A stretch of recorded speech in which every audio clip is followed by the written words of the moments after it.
Assalamualaikum class, this is Mohammad Hashim Zia and you guys are watching my Physics by Hashim Zia or you can call it Physicomatics, that's a brand name।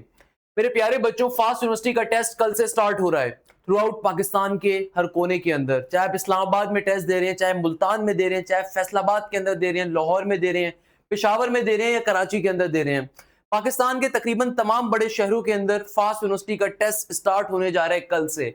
खुदारा इस video को लाजमी तौर पे खुद भी देखिएगा और अपने तमाम दोस्तों के साथ भी शेयर करिएगा। फास्ट यूनिवर्सिटी के टेस्ट के अंदर क्या डूज हैं और क्या डोंट्स हैं। सबसे पहले नंबर के ऊपर इस चीज को जहन में रखिएगा, जब आप फास्ट यूनिवर्सिटी का टेस्ट देने के लिए बैठ रहे हो तो ये बात आपको मालूम होनी चाहिए फास्ट का पेपर पैटर्न क्या है और फास्ट के टेस्ट के अंदर नेगेटिव मार्किंग कैसे इंपैक्ट कर रही है। ये चीज जहन में रखिएगा कि खुदारा तुक्के नहीं मारने। मैं बार बार आप लोगों से एक बात करना चाहूंगा, फास्ट का एक्चुअल सॉफ्टवेयर कैसे दिखता है, किस तरीके से क्वेश्चंस आपके सामने नजरों के सामने आएंगे, मैं आपको वो भी अभी शो कर रहा हूँ कि फास्ट के टेस्ट में एक्चुअल के अंदर क्वेश्चंस कैसे आएंगे, किस क्या क्या ऑप्शंस वहां पे मौजूद होंगे, तो उसको समझना और अपने तमाम दोस्तों से शेयर करना वो भी हद से ज्यादा इंपॉर्टेंट है। तो इधर आपका कल फास्ट यूनिवर्सिटी का टेस्ट है, ये आने वाले दिनों के अंदर है, ये चीज आपके लिए बड़ी इंपॉर्टेंट है। सेकेंडली, तुक्के नहीं मारने, जो आपको पेपर में आता है आपने पूरा टाइम उस सेक्शन पे लगाना है। अगर किसी भी सेक्शन को आप स्किप करते हो तो आप दोबारा कभी उस सेक्शन पे वापस नहीं जा सकते। आप विद इन द सेक्शन तो स्किपिंग कर सकते हो एमसीक्यूज की, मगर once the time of that section is completed, यानी कि अगर एक दफा 50 मिनट का टाइम एडवांस मैथ्स का कंप्लीट हो गया तो फिर आप वापस उस सेक्शन पे नहीं जा सकते। तो फास्ट के टेस्ट के अंदर सबसे जो बड़ी खूबी ये होती है कि भाई हर सेक्शन का इंडिविजुअल टाइम है। आपको नहीं पता आपके पास पहले इंग्लिश का सेक्शन आएगा, बेसिक मैथ्स का आएगा, एनालिटिकल एंड आईक्यू का आएगा या एडवांस मैथ्स का आएगा। तो जो भी सेक्शन आपके पास आएगा आपको पहले उसे अटेम्प्ट करना होगा और उसका टाइमर टॉप के ऊपर चल रहा होगा, मैं भी वो आपको दिखा भी दूंगा। दूसरे नंबर के ऊपर एक चीज जहन में रखिएगा कि मेरे प्यारे बच्चों, आप विद इन द सेक्शन, यानी कि लेट सपोज पहला सेक्शन आपके पास बेसिक मैथ्स का आया, तो आपने बेसिक मैथ्स के सेक्शन के अंदर अगर आप इंजीनियरिंग या सीएस का पेपर दे रहे हैं तो 20 एमसीक्यूज गिवन है, तो आपने उन 20 एमसीक्यूज को बारी बारी सॉल्व कर रहे थे। जो एमसीक्यूज नहीं आता उसको स्किप कर दिया, तो जो भी उसका टाइम पीरियड मेंशन है, उसका टाइम पीरियड गिवन है, उसको पूरा टाइम दीजिए, उस पूरे टाइम के अंदर बैठ के उसको अटेम्प्ट करिए। अगर आपने 15 मिनट के बाद सेक्शन चेंज कर दिया तो फिर जो रिमेनिंग एमसीक्यूज थे बेसिक मैथ्स के उसको आप दोबारा अटेम्प्ट नहीं कर सकोगे। ये बात मैं आपको बार बार बता रहा हूं कि रैंडम सेक्शन पॉपअप करेगा और रैंडम एमसीक्यूज होंगे। अगर दो बच्चे एक साथ बैठे हुए हैं, एक बच्चे का हो सकता है पहला सेक्शन इंग्लिश का हो और आपका हो सकता है पहला सेक्शन एनालिटिकल एंड आईक्यू का हो, तो जहनी तौर पे इस चीज के ऊपर तैयार रहिएगा। देखो, इंसान को पता है कब सबसे ज्यादा नाकामी का सामना कब करना पड़ता है। इंसान को नाकामी का सामना उस वक्त जिंदगी में करना पड़ता है जब उसकी एक्सपेक्टेशंस बहुत हाई होती हैं। प्लीज रिमेंबर दिस थिंग, हमेशा अपनी एक्सपेक्टेशंस को मिनिमम रखें। आप दूसरी चीज भी सोच के जाएं कि भाई जरूरी नहीं है पहला सेक्शन एडवांस मैथ्स का हो, अब दूसरा सेक्शन कुछ और आ गया। अब बच्चे के जहन में बहुत सारी एक्सपेक्टेशंस होती हैं, तो जब तक आप अपने जहन की माइंड गेम्स नहीं खेलना सीखोगे ना, you can not achieve anything. Please remember this thing. मेरे प्यारे बच्चों, फास्ट यूनिवर्सिटी के टेस्ट में अच्छा परफॉर्म करना है, उसके लिए मैं ये वीडियो आप लोगों के लिए डिजाइन कर रहा हूं। तो भाई फास्ट के टेस्ट में नेगेटिव मार्किंग इंपैक्ट कैसे करती है, सेक्शन वाइज डिस्ट्रीब्यूशन क्या होती है। हो सकता है बहुत सारे बच्चे भी सोच रहे हो कि सर फास्ट के टेस्ट का डिफिकल्टी लेवल इतना ज्यादा है, फास्ट का टेस्ट इतना डिफिकल्ट है, उसके अंदर अच्छा अटेम्प्ट कैसे करेंगे। तो बेटा ये सारे बच्चे जिन्होंने पहली पोजीशन ली थी टेस्ट के बेसिस के ऊपर, ये आप जैसे घरों से हैं। तो भाई एक बड़ा मशहूर शेर है, अल्लामा इकबाल ने कहा था, तुंदे बादे मुखालिफ से ना घबरा ए औकाब, तुंदे बादे मुखालिफ से ना घबरा ए औकाब, चलती हैं तुझे ऊंचा उड़ाने के लिए, ये तो चलती हैं तुझे ऊंचा उड़ाने के लिए। वो जो बड़ा मशहूर एक शेर है अल्लामा इकबाल साहब का, तुंदे बादे मुखालिफ से ना घबरा ए औकाब, तुंदे बादे मुखालिफ से ना घबरा ए औकाब, ये तो चलती हैं तुझे ऊंचा उड़ाने के लिए। तो भाई फास्ट के टेस्ट में जो डिफिकल्टी लेवल है वो आपकी भलाई के लिए है कि भाई आपका जो पेपर पैटर्न है वो ऑलरेडी उन्होंने बताया हुआ है, तो आपको उसी के अंदर गेमों को खेलना है, उसी के अंदर आपने क्या करना है, अपने माइंड को प्रेजेंट रखना है, उसी के अंदर आपने अपने कॉन्फिडेंस को बूस्ट अप करते हुए रखना है। आपने अपने कॉन्फिडेंस को डाउन नहीं होने देना, प्रेशर को अपने ऊपर हावी नहीं होने देना। आपके पास पेपर के अंदर पहले कोई भी सेक्शन आए, चाहे वो आपके पास बेसिक मैथ्स का सेक्शन आए, चाहे आपके पास पेपर के अंदर पहले एडवांस मैथ्स का सेक्शन आए, तो भाई पेपर के अंदर एडवांस मैथ्स आए आपके पास पहले, या बेसिक मैथ्स का सेक्शन आ जाए आपके पास, या आपके पास एनालिटिकल एंड आईक्यू का सेक्शन आ जाए, या आपके पास इंग्लिश का सेक्शन आ जाए, इसको जहन में रखिएगा। सही है, तो एडवांस मैथ्स के कितने एमसीक्यूज आ रहे हैं? 50 एमसीक्यूज आ रहे हैं, बेसिक मैथ्स के 20 आ रहे हैं, आईक्यू एंड आपके पास एनालिटिकल के 20 आ रहे हैं, इंग्लिश के आपके पास 30 एमसीक्यूज आ रहे हैं। सही है, जबकि जो बच्चे बिजनेस साइड के ऊपर फास्ट का टेस्ट दे रहे हैं तो उनकी एडवांस मैथ्स नहीं होती, उनकी बेसिक मैथ्स के 50 एमसीक्यूज होते हैं, उनके पास अल्लाह भला करे आईक्यू एंड एनालिटिकल के 25 एमसीक्यूज होते हैं, इंग्लिश के उनके पास 30 एमसीक्यूज होते हैं। Total it makes the 105 MCQs, और 15 नंबर का एसए का पोर्शन होता है। अच्छा, एसए का पोर्शन हमेशा लास्ट में मिलेगा, और ये सिर्फ बिजनेस वाले बच्चों के लिए होगा, बाकी बच्चों के लिए नहीं होगा। तो please remember this thing, her section का इंडिविजुअल टाइम है। अब टेस्ट के अंदर, सॉफ्टवेयर के अंदर क्वेश्चंस कैसे आएंगे, सॉफ्टवेयर का इंटरफेस क्या होगा, वो भी शो कर देता हूं। दूसरे नंबर के ऊपर जो बड़ी इंपॉर्टेंट चीज है यहाँ पे, से कहा तुंदे बादे मुखालिफ से ना घबरा ए औकाब, ये तो चलती है तुझे ऊंचा उड़ाने के लिए। तो भाई फास्ट के टेस्ट के अंदर हर सेक्शन का अगर एक इंडिविजुअल टाइम पीरियड मेंशन है तो आपने इस चीज को पहले से जहन में रख के जाना है। तो it's a very simple thing, तो इसमें परेशान होने की जरूरत नहीं है। मेरे प्यारे बच्चों, इस पे मेहनत करनी है और फास्ट के टेस्ट के अंदर बहुत अच्छा परफॉर्म करना है। ये सिर्फ 10 से 15 दिन की और कहानी है। जो पूरे तुम्हारे 4 साल की मेहनत थी ना बोर्ड्स के बाद की, वो आज तुम्हारी खत्म हो जाएगी इंशाल्लाह ताला उज़्ज़ वजल, मेरा आपसे ये वादा है। अब आपके अंदर ये कैपेबिलिटी होनी चाहिए कि आप फास्ट के टेस्ट में अच्छे से अच्छा परफॉर्म करें। देखो, फेलियर्स को कोई नहीं देखता, नॉर्मल सी बात है। इंसान हमेशा सक्सेस को देखता है, नॉर्मल सी चीज है। तो प्लीज रिमेंबर दिस थिंग, जो आप रातों को मेहनत कर रहे हो वो आपके काम आएगी। ट्रस्ट करो बस ऊपर वाले के ऊपर, ट्रस्ट करो अपनी मेहनत के ऊपर। फास्ट यूनिवर्सिटी के टेस्ट की गाइड क्या है, आपने किस तरीके से फास्ट यूनिवर्सिटी का सॉफ्टवेयर वर्किंग कर रहा होगा, फास्ट यूनिवर्सिटी के अंदर नेगेटिव मार्किंग कैसे होती है, और सबसे इंपॉर्टेंट चीज, आपने टेस्ट को अटेम्प्ट कैसे करना है। 99% बच्चा जो फास्ट यूनिवर्सिटी के टेस्ट के अंदर फेल होता है, उसके पीछे कारण ये होता है कि उसको अपने टेस्ट को अटेम्प्ट करने का तरीका नहीं पता होता। तो खुदारा आपका कोई भी दोस्त है, कोई भी जानने वाला है जिसका कल टेस्ट है या आने वाले दिनों के अंदर टेस्ट है, उससे इस वीडियो को लाजमी तौर पर शेयर अप करें।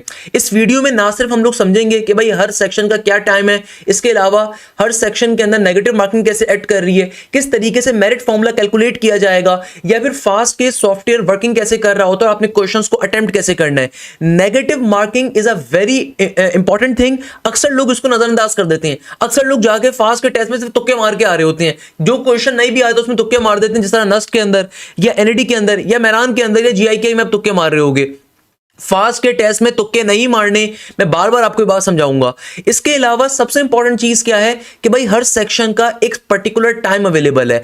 आप किसी भी सेक्शन से टाइम को सेव नहीं कर सकते। अक्सर लोग ये काम करते हैं कि भाई लेट सपोज एडवांस मैथ्स के पोर्शन को 40 मिनट में कवर कर लिया, अब उनको लगता है कि जो 10 मिनट उन्होंने बचाए हैं एडवांस मैथ्स में उसको शायद आगे यूज कर लेंगे। नहीं, ऐसा नहीं हो सकता। तो आपको कुछ चीजें बहुत तरीके से मालूम होनी चाहिए टेस्ट को अटेम्प्ट करने से पहले। तो आज की वीडियो के अंदर उन तमाम चीजों को इंशाअल्लाह हम लोग समझ रहे होंगे। सबसे पहले नंबर के ऊपर इस वीडियो के पहले पार्ट पे मूव करेंगे कि भाई फास्ट यूनिवर्सिटी के टेस्ट के अटेम्प्ट की गाइड क्या है। तो भाई पहले नंबर के ऊपर आपको, जैसे कि तमाम बच्चों को जो कि फास्ट यूनिवर्सिटी का टेस्ट दे रहे हैं, आपको टेस्ट के अपने सब्जेक्ट्स मालूम है। अगर किसी को नहीं मालूम तो मैं बता देता हूं कि भाई इधर you are applying for the CS side और you are applying for the engineering side. आपके टेस्ट के अंदर इंग्लिश आ रही है 10% की, देन आपके पास एसे राइटिंग सीएस और इंजीनियरिंग के प्रोग्राम्स में नहीं होती। अच्छा, एसे राइटिंग की मैं गाइड भी आप लोगों को दूंगा जो बच्चे बिजनेस प्रोग्राम में अप्लाई कर रहे हैं।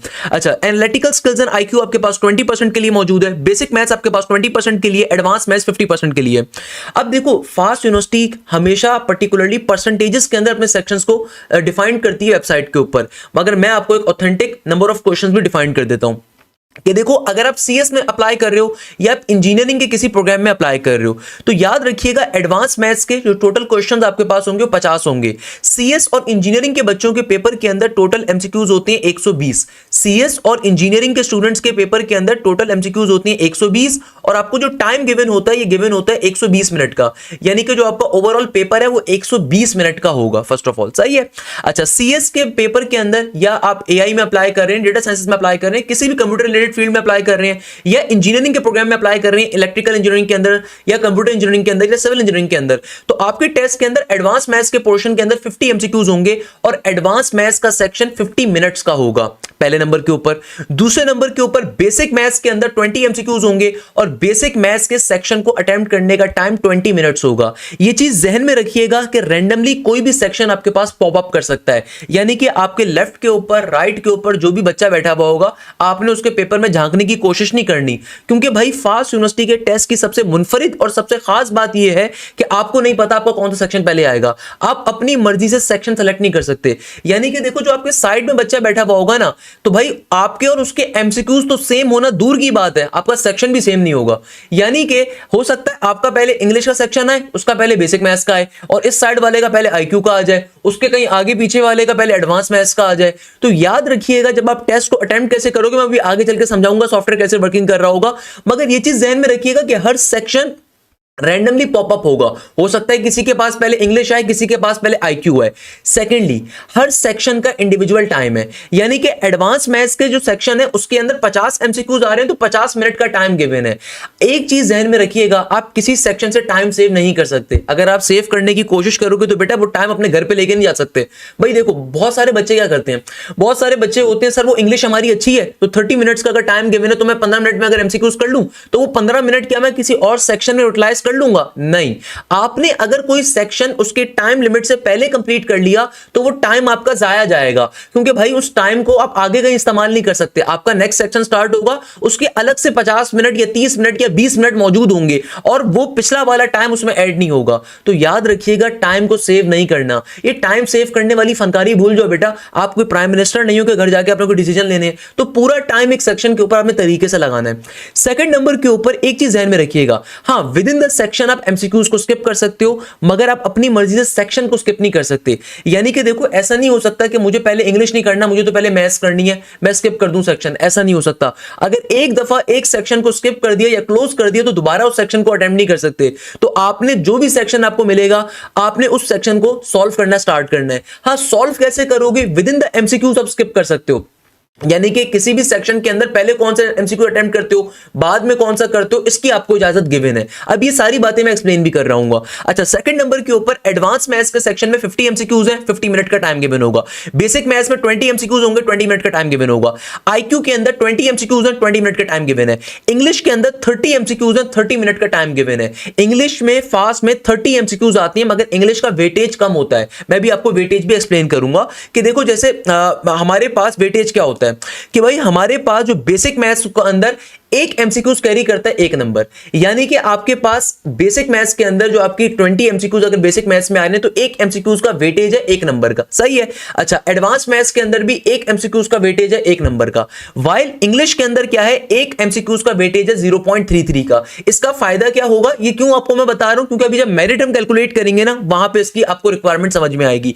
आईक्यू के अंदर भी एक एमसीक्यूज का वेटेज है 1 नंबर का।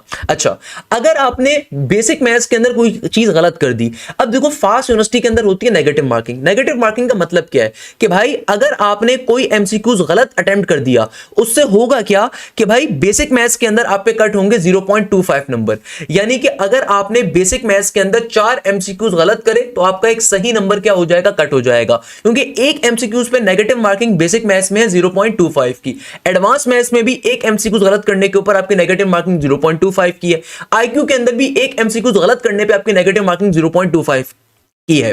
अच्छा, एक चीज ध्यान में रखिएगा कि भाई अगर कोई एमसीक्यूज नहीं आता तो तुक्का लगाने से बेहतर है कि आप उसको अनअटेम्प्टेड छोड़ दो, क्योंकि अनअटेम्प्ट करने के ऊपर कोई नंबर कट नहीं होने वाला। खाली नंबर उस वक्त कट होगा जब आपने गलत ऑप्शन को सेलेक्ट किया हुआ होगा। तो ये चीज ध्यान में रखिएगा। अच्छा, इंग्लिश के अंदर जो नेगेटिव मार्किंग इन्वॉल्व होती है, ये होती है 0.0825 की, यानी कि 0.082 की नेगेटिव के अंदर। यानी कि इंग्लिश में नेगेटिव मार्किंग सबसे कम एक्ट कर रही होती है। ये मैंने अभी आपको सरसरी बताया, अभी मैं इसको डिटेल में एक्सप्लेन भी करूंगा। सही है। अच्छा, अगर मैं बात करूं बिजनेस के प्रोग्राम्स की, तो भाई जो बिजनेस के प्रोग्राम्स जैसे कि बीबीए है, बिजनेस एनालिटिक्स है, बिजनेस फिनटेक का है, या अकाउंटिंग एंड फाइनेंस है, यहां पे इंग्लिश आती है 10%, एसे राइटिंग आती है 15%, एनालिटिकल स्किल्स एंड आईक्यू आती है 25% और बेसिक मैथ्स आती है 50% की। अब देखो इसके टेस्ट का क्राइटेरिया क्या है। ये जो मैनेजमेंट वालों का टेस्ट होता है ना, इसके अंदर टोटल एमसीक्यूज आपके पास होती है 105। जरा और से बात समझिएगा, इसमें टोटल एमसीक्यूज होती है 105 और टाइम आपको यहां पे भी गिवन होता है कितना, टाइम आपको गिवन होता है यहां पे भी 120 मिनट्स का। आपके पास जनरल मैथ्स के जो बेसिक मैथ्स है आपके पास उसके होते हैं 50 एमसीक्यूज और 50 मिनट का टाइम गिवन होता है। अगेन बेसिक मैथ्स का सेक्शन आपके पास हो सकता है पहले आए, हो सकता है पहले आईक्यू का आए, हो सकता है पहले एसए का आ जाए। अच्छा, आईक्यू के अंदर आपके पास 25 एमसीक्यूज हैं और 25 मिनट्स का टाइम गिवन है। आईक्यू के अंदर आपके पास माशाल्लाह से 25 एमसीक्यूज हैं और 25 मिनट का ही टाइम गिवन है। यानी कि आईक्यू के सेक्शन के अंदर आपके पास कितने हैं, 25 एमसीक्यूज हैं और 25 मिनट्स का टाइम ही गिवन है। तो इसको मैं यहां पे लिख भी देता हूं, सही भी कर देता हूं, सही है। अच्छा, इंग्लिश के अंदर अगेन 30 एमसीक्यूज हैं और 30 मिनट का टाइम है। एसए का जो पोर्शन होता है, एसए के पोर्शन के लिए आपको 15 मिनट्स दिए जाते हैं। एसए की तैयारी कैसे करनी है मैं जरा उसको भी एक्सप्लेन कर देता हूं, मगर उस पर जाने से पहले देखो, अगर आप बीबीए के लिए अप्लाई कर रहे हो, बिजनेस एनालिटिक्स के लिए अप्लाई कर रहे हो, अकाउंटिंग एंड फाइनेंस के लिए कर रहे हो, फिनटेक के लिए कर रहे हो, तो आपके टेस्ट के अंदर जो टोटल एमसीक्यूज आएंगे डेट विल बी 105 पहले नंबर के ऊपर। फिर बेसिक मैथ्स के अंदर, आईक्यू के अंदर और इंग्लिश में नेगेटिव मार्किंग है। अगेन ये चीज ध्यान में रखिएगा, बेसिक मैथ्स के अंदर जो बेसिक मैथ्स के क्वेश्चन है उसमें एक एमसीक्यूज का वेटेज आपके पास 1 नंबर का है। सिमिलरली आईक्यू के अंदर भी एक एमसीक्यूज का वेटेज 1 नंबर का आ रहा है। While on the other hand हमारे पास जो इंग्लिश है, यहां पे एक इंग्लिश के एमसीक्यूज का वेटेज आ रहा है 0.33 का, सेम पैटर्न है। और हमारे पास जो नेगेटिव मार्किंग ऐड कर रही है बेसिक मैथ्स के ऊपर वो कर रही है 0.25 की, आईक्यू के ऊपर कर रही है 0.25 की और इंग्लिश के अंदर वो ऐड कर रही है 0.0825 की या 0.082 की, सही है। तो अच्छा, दूसरे नंबर पे एसए के अंदर कोई नेगेटिव मार्किंग नहीं होगी। अक्सर बच्चे ये चीज पूछते हैं कि सर एसए को अटेम्प्ट कैसे करना है। तो अगर आपका कोई दोस्त बीबीए का टेस्ट दे रहा है या बिजनेस प्रोग्राम्स का टेस्ट दे रहा है फास्ट के अंदर, तो उसको मेरी 2 बातें जरूर बताइएगा। देखो, एसए जो होता है ना, it's a very simple thing, इसमें परेशान नहीं होना, इसमें कोई नेगेटिव मार्किंग नहीं है, तो आपके पास खुला माहौल है लिखने के लिए। एसए आता कहां से है? सबसे पहले नंबर के ऊपर आप लोग लास्ट ईयर के जो फास्ट यूनिवर्सिटी के पेपर्स मैंने सॉल्व करवाए थे डे 1, डे 2, डे 3 के, उसमें एसेस भी मैंने बताए हुए थे, जो जो एसेस हमारे पास आ रहे थे बच्चों ने शेयर अप किए हुए थे। एसे के अंदर आपका जो स्टार्टिंग प्लॉट होता है और एंडिंग प्लॉट होता है वो हर जगह पे सिमिलर रहता है। भाई ऐसे आपके पास नॉर्मली करंट अफेयर पे आते हैं, जैसे कि भाई पाकिस्तान इंडिया कॉन्फ्लिक्ट अभी हुआ था वॉर का, उसके ऊपर आ जाएगा, या फिर ईरान इसराइल कॉन्फ्लिक्ट अभी हुआ उसके ऊपर आ जाएगा। तो भाई उनकी स्टार्टिंग और एंडिंग सिमिलर रहेगी। या फिर आपके पास पीएसएल के ऊपर, भाई इतना हल्का आता नहीं है बट चलो आ गया, क्रिकेट के ऊपर, क्रिकेट 2024 के वर्ल्ड कप के ऊपर आ गया, 25 के अंदर जो भी हुआ था भाई वो आ गया आपके पास, फुटबॉल के ऊपर आ गया आपके पास, या करंट अफेयर के ऊपर पाकिस्तान की इकोनॉमी के ऊपर आ गया। तो 3-4 जो मोटे मोटे टॉपिक्स हैं ना उनको लाजमी तौर पे कवर कर लो। जैसे कि पाकिस्तान इंडिया कॉन्फ्लिक्ट है, उसको 3-4 दफा पढ़ लो। देखो ऐसे के अंदर रटे नहीं मार सकते, लिखना आपको at the end of the day खुद ही पड़ेगा। I am also an IB drop out, अल्हम्दुलिल्लाह मेरा एक मास्टर्स यूनिवर्सिटी ऑफ टेक्सास से रहा है, तो आइल्स भी मैंने दिया था बेटा। तो आइल्स के अंदर जो राइटिंग का पैटर्न होता था सेम पैटर्न यहाँ पर है कि आइल्स का जो राइटिंग के सेक्शन का सेकंड आपके पास होता था ना, उसके अंदर सेकंड सेक्शन होता था राइटिंग के अंदर, उसमें आपको कोई ना कोई टॉपिक दिया होता था। तो भाई उसमें आप स्टार्टिंग अच्छी करो, एंडिंग अच्छी करो। अच्छा, एक चीज यहाँ पे डिफाइंड नहीं है, क्या ऐसे आपको कंप्यूटर पे टाइप करना होगा या फिर आपको रिटन लिखना होगा? क्योंकि देखो अगर कंप्यूटर पे टाइप करना होगा ना, तो आई रिमेंबर कि आइल्स के अंदर क्या होता था, आइल्स के अंदर जो स्पेलिंग मिस्टेक्स के भी नंबर कटते थे। लेट सपोज जैसे मैंने यहाँ पे लिखा हुआ है बिजनेस, ये मैंने जानबूझ के लिखा था। अब देखो अगर तो आपके पास कभी कभार कंप्यूटर का सॉफ्टवेयर इतना एडवांस्ड होता है कि वो जो आपकी स्पेलिंग मिस्टेक्स होती है वो जानबूझ के नहीं बताता आपको। जैसे कि यहाँ पे तो अगर मैं गलत स्पेलिंग लिखूंगा वो हाईलाइट होगी रेड से, हो सकता है वहां पे हाईलाइट ना हो, तो आपको स्पेलिंग्स का बड़ा ख्याल रखना है। इसके अलावा आपकी स्टार्टिंग और एंडिंग बड़ी अच्छी हो। कोशिश करो कि डिफरेंट जो आपके पास चैट जीपीटी हो गया, एआई हो गया, गॉक एआई हो गया, जेमिनाई हो गया, यहाँ से करंट अफेयर्स के टॉपिक्स के ऊपर आपको आराम से ऐसे मिल जाएगा। भाई ऐसे के लिए खुदारा किसी से मांगा मत करो। आज के जमाने में अब आप नई जनरेशन के बच्चे हो, भाई आपके पास चैट जीपीटी गिवन है, उसको बोलो ऐसे आपको बना के देगा, और ऐसे आप वो थोड़ी छाप के आ सी बात है, उसको अपनी वर्डिंग में कन्वर्ट कर लोगे वहां पे बैठ के। 3-4 दफा जो करंट अफेयर्स के टॉपिक है उनको पढ़ लो कि भाई आपके पास ओआईसी समिट के ऊपर आ सकता है, आपके पास जो सीपैक के ऊपर आ सकता है, आपके पास पाकिस्तान इंडिया कॉन्फ्लिक्ट के ऊपर आ सकता है, पाकिस्तान के 2025 बजट बड़ा इंपॉर्टेंट टॉपिक है। बजट 2025 एक बड़ा करंट अफेयर का टॉपिक है, उसमें बिल्कुल आ सकता है बिजनेस के अंदर प्रोग्राम कि भाई 2025 को जो बजट पेश हुआ उसके ऊपर लिखो, तो ये आप करंट अफेयर का एक टॉपिक है। इसके अलावा इसराइल ईरान जो कॉन्फ्लिक्ट हुआ उसके ऊपर आ सकता है, या इस तरह के जो टॉपिक्स होते हैं उनके ऊपर आ सकते हैं। तो आप ये एक सिंपल जीपीटी के ऊपर जाओ, बोलो कि भाई किस तरह के टॉपिक्स मेरे पास फास्ट यूनिवर्सिटी में आ सकते हैं, उन टॉपिक्स के ऊपर ऐसे भी बनवा लो और उन ऐसे को गो थ्रू कर लो 3 से 4 दफा। हर ऐसे को 3 से 4 दफा पढ़ लो, मोर देन इनफ है। बाकी लिखना तो आपको अपनी तरफ से है। अच्छा, ऐसे के लिए जो आपको टाइम अलॉटेड है वो भी 15 मिनट का टाइम अलॉटेड है। ऐसे के नंबर भी 15 होंगे। ऐसे के 15 नंबर होंगे, उसमें कोई नेगेटिव मार्किंग नहीं है, तो जैसा भी लिखकर आओगे उसमें नंबर आपको मिलेंगे। तो कोशिश करो 4-5 पैराग्राफ लिखो 15 मिनट के अंदर, और एटलीस्ट उसकी प्रैक्टिस कर लो घर पे बैठ के उसकी प्रैक्टिस कर लो, इधर कंप्यूटर के ऊपर इधर हाथ से लिख के, ताकि आपकी स्पीड थोड़ी सी तेज हो जाए। सही है ना, ये चीज इंपॉर्टेंट है। तो भाई ये जो पहला सेक्शन है, इसमें आपको सबसे पहले मालूम होना चाहिए कि आप जिस प्रोग्राम में अप्लाई कर रहे हो उसमें नेगेटिव मार्किंग कितनी है और क्वेश्चन का वेटेज कितना है। मैं इसको आसान तरीके से समराइज कर देता हूं। देखो, फास्ट यूनिवर्सिटी के अंदर नेगेटिव मार्किंग की बड़ी रियल चीज है। अक्सर लोग गलती क्या करते हैं, अपनी तरफ से जाके क्वेश्चंस के ऊपर तुक्के पे तुक्के मारते हैं, जो क्वेश्चन नहीं भी आता होता तो उसमें तुक्के मार देते हैं। मैं आपको इसकी एग्जांपल इस वीडियो के अंदर शो भी करूंगा। मैं बार बार आप तमाम बच्चों से रिक्वेस्ट करूंगा, काइंडली जो क्वेश्चन नहीं आता उसको अनअटेम्प्टेड छोड़ दो, उसको अटेम्प्ट करने की जरूरत नहीं है। आप तुर्रम खान नहीं बनोगे। देखो, अगर आप क्वेश्चन जो नहीं आता ना, अगर उसको छोड़ के आ जाओगे, उस पर ज्यादा नंबर मिल जाएंगे एज कंपेयर टू गलत सॉल्व करके आ जाओ। सेकंड नंबर के ऊपर फास्ट यूनिवर्सिटी की सारी मैराथन्स कवर करके जाओ। मैंने फास्ट यूनिवर्सिटी की 2025 के अंदर एक मैराथन करवाई थी, 2024 के अंदर 2 मैराथन्स कवर करवाई हुई हैं। इसके अलावा 2024 के जैसे जैसे पेपर हुए थे, वो सारे पेपर्स भी सॉल्व करवाए थे, day number 1, day 2, day 3, day 4, day 5, day 6, day 7, day 8, day 9। इसी तरीके से 2022 के अंदर भी फास्ट यूनिवर्सिटी के पेपर सॉल्व करवाए हुए थे। तो भाई इन तमाम पेपर्स को भी लाजमी तौर पे कवर करो। हो सकता है जो डेज वाले पेपर हो उसके अंदर कोई क्वेश्चन ऐसा हो जो मैंने मैराथन्स में नहीं कवर करवाया हो, 2x स्पीड के ऊपर उसको लाजमी तौर पे ले लो। तो भाई ये वाली चीजें लाजमी तौर पे कवर करनी है। इसके अलावा याद रखिएगा, जिस पोर्शन का जितना ज्यादा वेटेज है वहां पे नेगेटिव मार्किंग उतना ज्यादा एक्ट करती है। जैसे कि एडवांस मैथ्स है, बेसिक मैथ्स है, आईक्यू है, यहां पे नेगेटिव मार्किंग आपके पास 0.25 की आ रही है। वाइल इंग्लिश के अंदर जो आपके पास नेगेटिव मार्किंग हो रही होती है दैट इज 0.0825। एक चीज ध्यान में रखिएगा, मैं बार बार आपको एक स्ट्रेटेजी डिफाइंड अभी करूंगा कि आपने क्वेश्चंस को अटेम्प्ट कैसे करना है, ये चीज समझना बहुत जरूरी है। तो भाई इस वीडियो के स्टार्ट के अंदर हम लोगों ने समझा है कि भाई फास्ट यूनिवर्सिटी के टेस्ट के अंदर आपके पास सब्जेक्ट्स कौन से थे और आपके पास नेगेटिव मार्किंग कौन कौन सी सब्जेक्ट्स में आ रही है और कितनी नेगेटिव मार्किंग आ रही है। देखो, ये फायदा आपको उस वक्त मिलेगा क्योंकि जैसे ही आप फास्ट यूनिवर्सिटी का टेस्ट अपना खत्म करोगे, आपके स्क्रीन के ऊपर अटेम्प्टेड क्वेश्चंस, अनअटेम्प्टेड क्वेश्चंस और आपका वेटेज और एवरेज वगैरह आ जाएगा। तो घर पे आके आप अपना मेरिट खुद से कैलकुलेट कर सकते हो। तो आपके जो टेस्ट अगर 7 जुलाई को हो रहा है, 8 जुलाई को हो रहा है, 10 को हो रहा है, 12 को हो रहा है, 14 को हो रहा है, तो फास्ट यूनिवर्सिटी का जो ऑफिशियल रिजल्ट अनाउंस होगा वो तो 22 या 23 जुलाई को जाके हो रहा होगा, वेबसाइट पे गिवन है। मगर आपको उससे पहले अंदाजा होगा कि आपको एडमिशन मिल रहा है या नहीं मिल रहा, कि आप घर पे आके आराम से अपना मेरिट खुद से कैलकुलेट कर सकते हो और आपको अंदाजा हो जाएगा कि आपको आपकी जो प्रेफरेंसेस हैं उसके हिसाब से आपको कौन सा कैंपस मिल रहा है। एक चीज ध्यान में रखिएगा, प्रेफरेंसेस किस तरह रिजल्ट अनाउंस होता है वो भी एक्सप्लेन करूंगा आज की वीडियो के अंदर, मगर आपको एक दफा अपनी प्रेफरेंस को चेंज करने की इजाजत दी जाती है। आपके पास फास्ट यूनिवर्सिटी के इस वक्त 6 कैंपसेस हैं, इस्लामाबाद, लाहौर, इनका मेरिट सबसे ज्यादा होता है। तो यहां पे अगर आप सीएस प्रोग्राम्स में एडमिशन लेना चाहते हो तो एटलीस्ट 70 to 72 प्लस का मेरिट होना चाहिए सीएस के प्रोग्राम्स के लिए।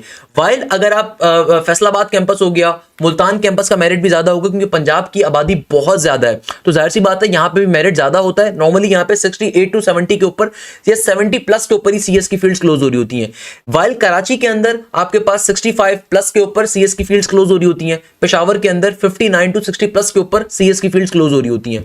देखो, आपके पास कोई भी कैंपस ये डिटरमाइन नहीं करता कि अगर उसके अंदर हाईएस्ट मेरिट जा रहा है तो यानी कि वो फास्ट का अच्छा कैंपस है, ऐसा नहीं होता। फास्ट के सारे कैंपसेस अच्छे हैं।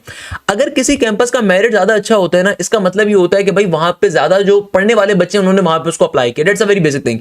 इसका मतलब कतई तौर पे ये नहीं होता कि भाई आपके पास जो इस्लामाबाद कैंपस है कि वहीं पे सिर्फ अच्छी फैकल्टी मौजूद है, नहीं, हर कैंपस के अंदर अच्छी फैकल्टी होती है। तो आपने इस चीज का बस ख्याल रखना है कि भाई आपने परेशान नहीं होना टेस्ट देते हुए आपने नेगेटिव मार्किंग को जहन में रखते हुए आपने तुक्के नहीं लगाने। अभी मैं इन तमाम चीजों को एक्सप्लेन करूंगा। सेकंड नंबर के ऊपर बेटा सबसे इंपॉर्टेंट चीज जो हमारी आज की वीडियो की है कि भाई फास्ट यूनिवर्सिटी का सॉफ्टवेयर एक्ट कैसे कर रहा होगा। ये सारी बातें मैंने ऑलरेडी आपको गो थ्रू करवा दी हैं। अच्छा, हमारे पास देखो फास्ट यूनिवर्सिटी का सॉफ्टवेयर वर्किंग कैसे करेगा, फास्ट यूनिवर्सिटी का सॉफ्टवेयर एक्ट कैसे करेगा। That's a very important portion of our video कि भाई फास्ट यूनिवर्सिटी का सॉफ्टवेयर वर्क कैसे करेगा, टेस्ट का स्ट्रक्चर क्या होगा। तो भाई ये ऑफिशियल पीडीएफ फाइल है जो फास्ट यूनिवर्सिटी ने अपनी वेबसाइट पे जारी करी, जिसको मैं आप लोगों के सामने पेश करूंगा।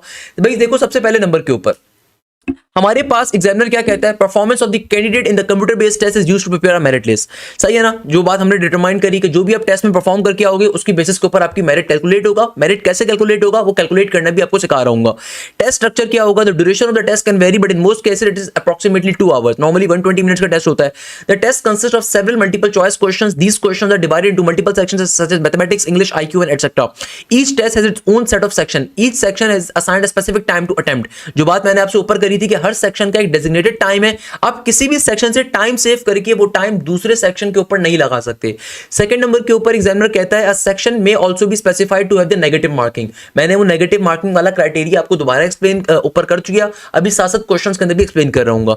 इसके अलावा जब आप अपनी टेस्ट को अटेम्प्ट कर लोगे तो उसके बाद टेस्ट के स्टार्ट के अंदर भी लिखा हुआ होगा किस सेक्शन के अंदर कितनी नेगेटिव मार्किंग है और किस सेक्शन में कितने एमसीक्यूज आ रहे हैं और कितना टाइम अलॉटेड है। जब आप टेस्ट स्टार्ट करोगे तो आपके पास प्रॉपर इंस्ट्रक्शंस गिवन होंगी कि भाई एडवांस मैथ्स के पोर्शन के अंदर ये क्वेश्चंस आ रहे हैं, इनको अटेम्प्ट करने का टाइम इतना है, बेसिक मैथ्स के अंदर इतने क्वेश्चंस आ रहे हैं, इसको अटेम्प्ट करने का टाइम इतना, नेगेटिव मार्किंग अलाउ है नहीं अलाउ है, सही है। इसके अलावा अगर आप बिजनेस के प्रोग्राम्स के लिए अप्लाई करो तो वहां पे जो सब्जेक्ट्स आ रहे हैं वो सारे मेंशन होंगे, टोटल एमसीक्यूज मेंशन होंगे, कितना टाइम अलॉटेड है, वो सारी चीजें लिखी हुई होंगी। The maximum time allowed to answer all the question in the section displayed in a test summary table। ये जो जैसे मैंने आपसे कहा कि अच्छा दूसरे नंबर के ऊपर जो बात मैंने आपसे करी थी बात यहाँ पे मेंशन भी है। After time of a section is up, the candidate is taken up to the next section. Candidate cannot go back to the previous section। यानी कि once आपने एक सेक्शन का टाइम आपका फिनिश हो गया, अब वो सेक्शन खत्म हो जाएगा या जब आप नेक्स्ट सेक्शन के ऊपर मूव कर जाओगे आप वापस अपने पिछले सेक्शन पे नहीं आ सकते। यानी कि यहाँ पे आपका डिफिकल्टी लेवल ज्यादा है as compare to the NUST. NUST में क्या होता था कि भाई आप डायरेक्टली अपने क्वेश्चंस को आगे पीछे करके आप फिजिक्स से मैथ्स में भी आ सकते हो, मैथ्स से इंग्लिश में भी आ सकते हो, मगर यहां पे ऐसा नहीं है। यहां पे आपको जो भी सेक्शन आपके पास आएगा आपको उस सेक्शन के ऊपर उस सेक्शन को उसी टाइम पीरियड में कंप्लीट करना है and once it is completed आप वापस नहीं आ सकते। तो आपको ये सोच समझ के कंप्लीट करना है कि भाई दोबारा इस क्वेश्चन को अटेम्प्ट करने का टाइम नहीं मिलने वाला। तो ये चीज आपको अपने जहन में रखनी है। हाँ, अटेम्प्ट कैसे करोगे उसका तरीकेकार मैं आपको भी समझाऊंगा। सेकंड नंबर के ऊपर candidates can not go back to the previous section. This is very important to keep in mind while taking the test. Number of questions मैंने ऑलरेडी बता दिया। Weight of a question, all questions in a section assigned to a certain weight. यानी कि जब आपका test start हो रहा होगा आपके इंस्ट्रक्शंस के अंदर हर सेक्शन का वेटेज गिवन होगा। यानी कि जैसे मैंने आपको बताया कि भाई इंजीनियरिंग के प्रोग्राम्स के अंदर एडवांस मैथ्स का जो एक क्वेश्चन होता है उसका एक नंबर का वेट होता है, सही है। इसी तरीके से जो आपकी बेसिक मैथ्स होती है उसका वेटेज भी एक नंबर का होता है। आईक्यू का वेटेज भी कितना है, एक नंबर का आ रहा है। वाइल इंग्लिश का जो वेटेज आ रहा है वेटेज आपको मेरिट निकालते हुए आपको समझ में आएगा वेटेज को लिखा जाता है। तो इंग्लिश के एक एमसीक्यूज का वेटेज है 0.33 का। वाइल बेसिक मैथ्स के अंदर आपको जो बिजनेस के प्रोग्राम्स हैं वहां पे बेसिक मैथ्स के अंदर वेटेज आपका एक नंबर का है, आईक्यू का अगेन वेटेज आपके पास एक का है और इंग्लिश का आपके पास वेटेज आ रहा है इसका 0.33 का। ऐसे का टोटल नंबर 15 आ रहे हैं। अच्छा, ओवरऑल आपके पास टेस्ट की इंस्ट्रक्शंस क्या क्या आ रही हैं कि भाई आप लोगों ने जहन में ये बात रखनी है कि कैलकुलेटर्स बिल्कुल भी अलाउ नहीं है, किसी भी किस्म की स्मार्ट वॉच, किसी भी किस्म का गैजेट आपको एग्जामिनेशन सेंटर में अलाउ नहीं होगा। अब बहुत सारे बच्चे नॉर्मली दूर से आते हैं तो मोबाइल फोन वगैरह लेकर जाते हैं। तो भाई कुछ यूनिवर्सिटीज के अंदर ये होता है कि जो आपका मोबाइल फोन होता है वो स्विच ऑफ करवा के इन्विजिलेटर के पास रखवा दिया जाता है या फिर डेस्क की टेबल के ऊपर ही रखवा दिया जाता है। तो भाई अगर तो आपको मोबाइल फोन लेके जा रहे हैं तो कोशिश करें बटनों वाला लेके चले जाएं, नहीं तो फिर एटलीस्ट आप अपने जो टेस्ट सेंटर के बाहर आपके वालिदैन मौजूद हैं, बड़े बहन भाई मौजूद हैं, उनके पास रखवा लें या फिर किसी दोस्त को ले जाएं कि भाई तू मेरा मोबाइल फोन पकड़ के बैठ जाओ बाहर, या फिर आप अपने इन्विजिलेटर को बता दें, कन्वे कर दें स्टार्टिंग के अंदर ही कि मेरा मोबाइल फोन है, तो वो बैग के अंदर वो बाहर रखवा देंगे। तो कोई मसले की बात नहीं है, बैग में आप बाहर रख दें, सही है। इसके अलावा आपको पेन, पेंसिल, इरेजर, शार्पनर कुछ भी ले जाने की इजाजत नहीं है टेस्ट सेंटर के अंदर। टेस्ट सेंटर के अंदर आपको कोई भी चीज लेकर नहीं जाना, सिर्फ एडमिट कार्ड लेकर जाना है, सही है। आपको हर चीज वहां पे प्रोवाइड की जाएगी, पेन, पेंसिल, इरेजर, शार्पनर, आपको हर चीज टेस्ट सेंटर के अंदर खुद प्रोवाइड की जाएगी। इसके अलावा बेटा आपको रफ शीट भी प्रोवाइड की जाएगी। यहाँ पे यही बात लिखी हुई है कि रफ शीट भी आपको प्रोवाइड की जाएगी और जब आपका एग्जाम एंड हो जाएगा रफ शीट आपको वापस करनी होगी। अच्छा, एक चीज ध्यान में रखिएगा, जितने बच्चों का भी कल पेपर है, परसों पेपर है या आने वाले दिनों में पेपर है, आपने कोशिश करनी है अपने सारे के सारे क्वेश्चन हमसे शेयर करें। क्वेश्चन शेयर करने के लिए व्हाट्सएप नंबर गिवन है 030327855025 वाला, इस पे अपने क्वेश्चंस को शेयर करिएगा ताकि आने वाले बच्चों के लिए सदका जारी हो सके और आपके लिए फायदा हो सके। सेकंड नंबर के ऊपर आपने ये चीज कोशिश करनी है कि भाई जो भी आपको टाइम अलॉटेड है उस टाइम के ऊपर आप लाजमी तौर पे रिपोर्ट करें। अक्सर बच्चे गलती करते हैं कि भाई लेट पहुंच रहे होते हैं, रिपोर्टिंग टाइम के ऊपर घर से निकलते हैं। खुदारा जो भी आपका रिपोर्टिंग टाइम है उससे 1.5 घंटा पहले, 1 घंटा पहले घर से निकलें। अगर आपका डिस्टेंस ज्यादा है, भाई आपके पास गूगल मैप मौजूद है, उस पर लिखा हुआ आ रहा होगा कितना डिस्टेंस है आपके घर का, कितना टाइम लगता है और बिजी आवर्स में कितना टाइम लगेगा। तो भाई सुबह के औकात में रश बहुत होगा, आप किसी भी कैंपस में अप्लाई कर रहे हैं तो कोशिश करें घर से 1.5 घंटा 2 घंटा पहले निकलें ताकि रिपोर्टिंग टाइम से भी आधा घंटा पहले पहुंच जाएं। इसके अलावा अपनी पानी की बोतल लेकर जाएं, अपने हाथ पे घड़ी बांध के जाएं, कोई सिंपल घड़ी अपने हाथ में वॉच बांध के जाएं। इसके अलावा कोशिश करें कि यार अपने आप को प्रेशर कंट्रोल रखें, जो लास्ट नाइट की नींद होती है उसको उसको लाजमी तौर पे लें। अक्सर मैं देखता हूँ बच्चे गलती कर रहे होते हैं कि आखिरी रात पूरी जाग के पढ़ते हैं। भाई इस चीज़ से आपका जो प्रेशर होता है बहुत ज़्यादा इंक्रीज कर रहा होता है, आप बहुत ज़्यादा, आपका जो बॉडी होती है वो आपकी बॉडी बिल्कुल ही जो है ना अनरेस्ट होती है, आपकी बॉडी बिल्कुल भी आपका फंक्शन सही परफॉर्म नहीं कर रही होती। देखो टेस्ट अटेम्प्ट करने के लिए जहनी सुकून का होना बहुत ज़रूरी है, तो खुदारा घर पे एक प्रॉपर नींद लेकर जाएं, ये बहुत इंपॉर्टेंट चीज़ है कि एक प्रॉपर नींद लें, नींद लेने के बाद आप जाएं तो ज़्यादा बेहतर है। तो मैं आपको मशवरा दूंगा आखिरी वाली दिन के अंदर बैठ के आपने ज़्यादा काम नहीं करना, जो लास्ट नाइट है उसमें एटलीस्ट 5 घंटे की, मिनिमम 5 घंटे 4 घंटे की नींद तो लें, मैक्सिमम एटलीस्ट आपने 6 से 7 घंटे की नींद लें तो ज़्यादा बेहतर है। इसके अलावा देखो किसी भी किस्म का आपने कोई अनफेयर यूज करा, आपको सस्पेंड कर दिया जाएगा, निकाल दिया जाएगा। अच्छा, 2 चीजें ध्यान में रखिएगा, आपने लाजमी तौर पे इस बात का ख्याल रखना है कि अपने क्वेश्चंस को हमसे लाजमी तौर पे शेयर करें ताकि उन क्वेश्चंस के ऊपर वीडियो डिजाइन की जा सके। तो आपका जैसे जैसे टेस्ट होता जाए आपने लाजमी तौर के ऊपर व्हाट्सएप के ऊपर क्वेश्चंस को शेयर अप करना है। अच्छा भाई, अब देखो फाइनली हम मूव कर रहे हैं किस तरीके से फास्ट का सॉफ्टवेयर वर्क करेगा और आपने किस तरीके से टेस्ट को देना है, सबसे इंपॉर्टेंट इंफॉर्मेशन है। सबसे पहले नंबर के ऊपर देखो ये 5 स्टेप्स हैं। पहला स्टेप ये है कि log in to the test, यानी कि आपको लॉगिन आईडी आपके एडमिट कार्ड पे गिवन होगी, पासवर्ड आपको टेस्ट सेंटर के अंदर इन्विजिलेटर प्रोवाइड करेगा। सेकंड नंबर के ऊपर आप टेस्ट को स्टार्ट करने से पहले इंस्ट्रक्शंस को क्लियरली पढ़ोगे, उसके बाद टेस्ट स्टार्ट होगा, उसके बाद टाइमर स्टार्ट होगा, तो कोई जल्दबाजी नहीं करनी, प्रॉपर इंस्ट्रक्शंस को पढ़ना है। स्टार्ट द टेस्ट करोगे, जब आप रीड कर लोगे तमाम इंस्ट्रक्शंस, उसके बाद टेस्ट को स्टार्ट करोगे, आंसर करोगे तमाम सेक्शंस को। अगेन हर सेक्शन रैंडमली आएगा, जो भी सेक्शन आएगा अल्लाह का नाम लेके उसको स्टार्ट करना है, उसको कवर अप करना है, दूसरे सेक्शन पे जाना है, बारी बारी सारे सेक्शंस को अटेम्प्ट करोगे, उसके बाद फाइनली आप लॉग आउट कर जाओगे। जब लॉग आउट कर जाओगे तो आपके पास पर्टिकुलरली आपकी समरी आ जाएगी, उसके ऊपर मेरिट कैलकुलेट होगा, वो भी एक्सप्लेन कर रहा हूंगा मैं। इसके अलावा देखो आपके पास सिंपल तरीके से कोई भी सेक्शन जब आपने एक दफा कंप्लीट कर लिया उसमें वापस नहीं आ सकते, हर सेक्शन की अपनी टाइम लिमिट है और फर्स्ट और लास्ट क्वेश्चन हर सेक्शन का वो हाईलाइटेड होगा।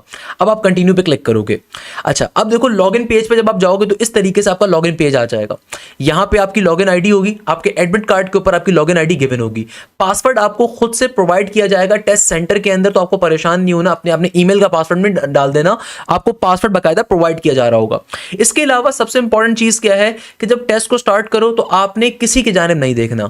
अक्सर बच्चे गलती ये करते हैं कि राइट साइड वाले को या सामने वाले को या पीछे वाले को कुछ बताने की कोशिश कर रहे होते हैं या पूछ रहे होते हैं, तो भाई आपने इतना ज्यादा कंसंट्रेशन रखनी है कि फॉर द नेक्स्ट 2 आवर्स आपका सर सिर्फ और सिर्फ आपकी स्क्रीन के ऊपर हो, आपने किसी की जानिब नहीं देखना। सेकंड नंबर के ऊपर आप हर चीज कर सकते हो, टेस्ट आराम से एस कर सकते हो, सिर्फ और सिर्फ आपने 2 बातों का ख्याल रखना है।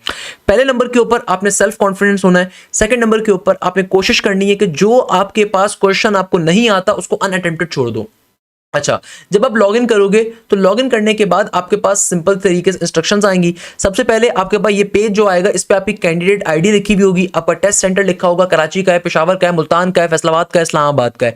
टेस्ट सेशन आपका पहला है, दूसरा है, तीसरा है, कौन सा है, किस प्रोग्राम में आप अप्लाई कर रहे हो, आप CS और इंजीनियरिंग के लिए अप्लाई करो 2025 के लिए, या BBA फिनटेक वगैरह के लिए अप्लाई कर रहे हो 2025 के लिए, किसके लिए अप्लाई करो, सारी चीजें लिखी होंगी। इनकेस यहाँ पे कोई भी आपको इशू दिखता है, आपको अपनी पिक्चर में इशू दिखता है, आप फौरन से अपने इन्विजिलेटर को बता सकते हो कि सर यहाँ पे देखें इशू आ रहा है, सही है ना, आपने टेस्ट स्टार्ट नहीं करना। अगर कोई इशू आपको दिखता है आप प्रॉपर्ली उसको डिफाइन कर सकते हो, उनसे पूछ सकते हो।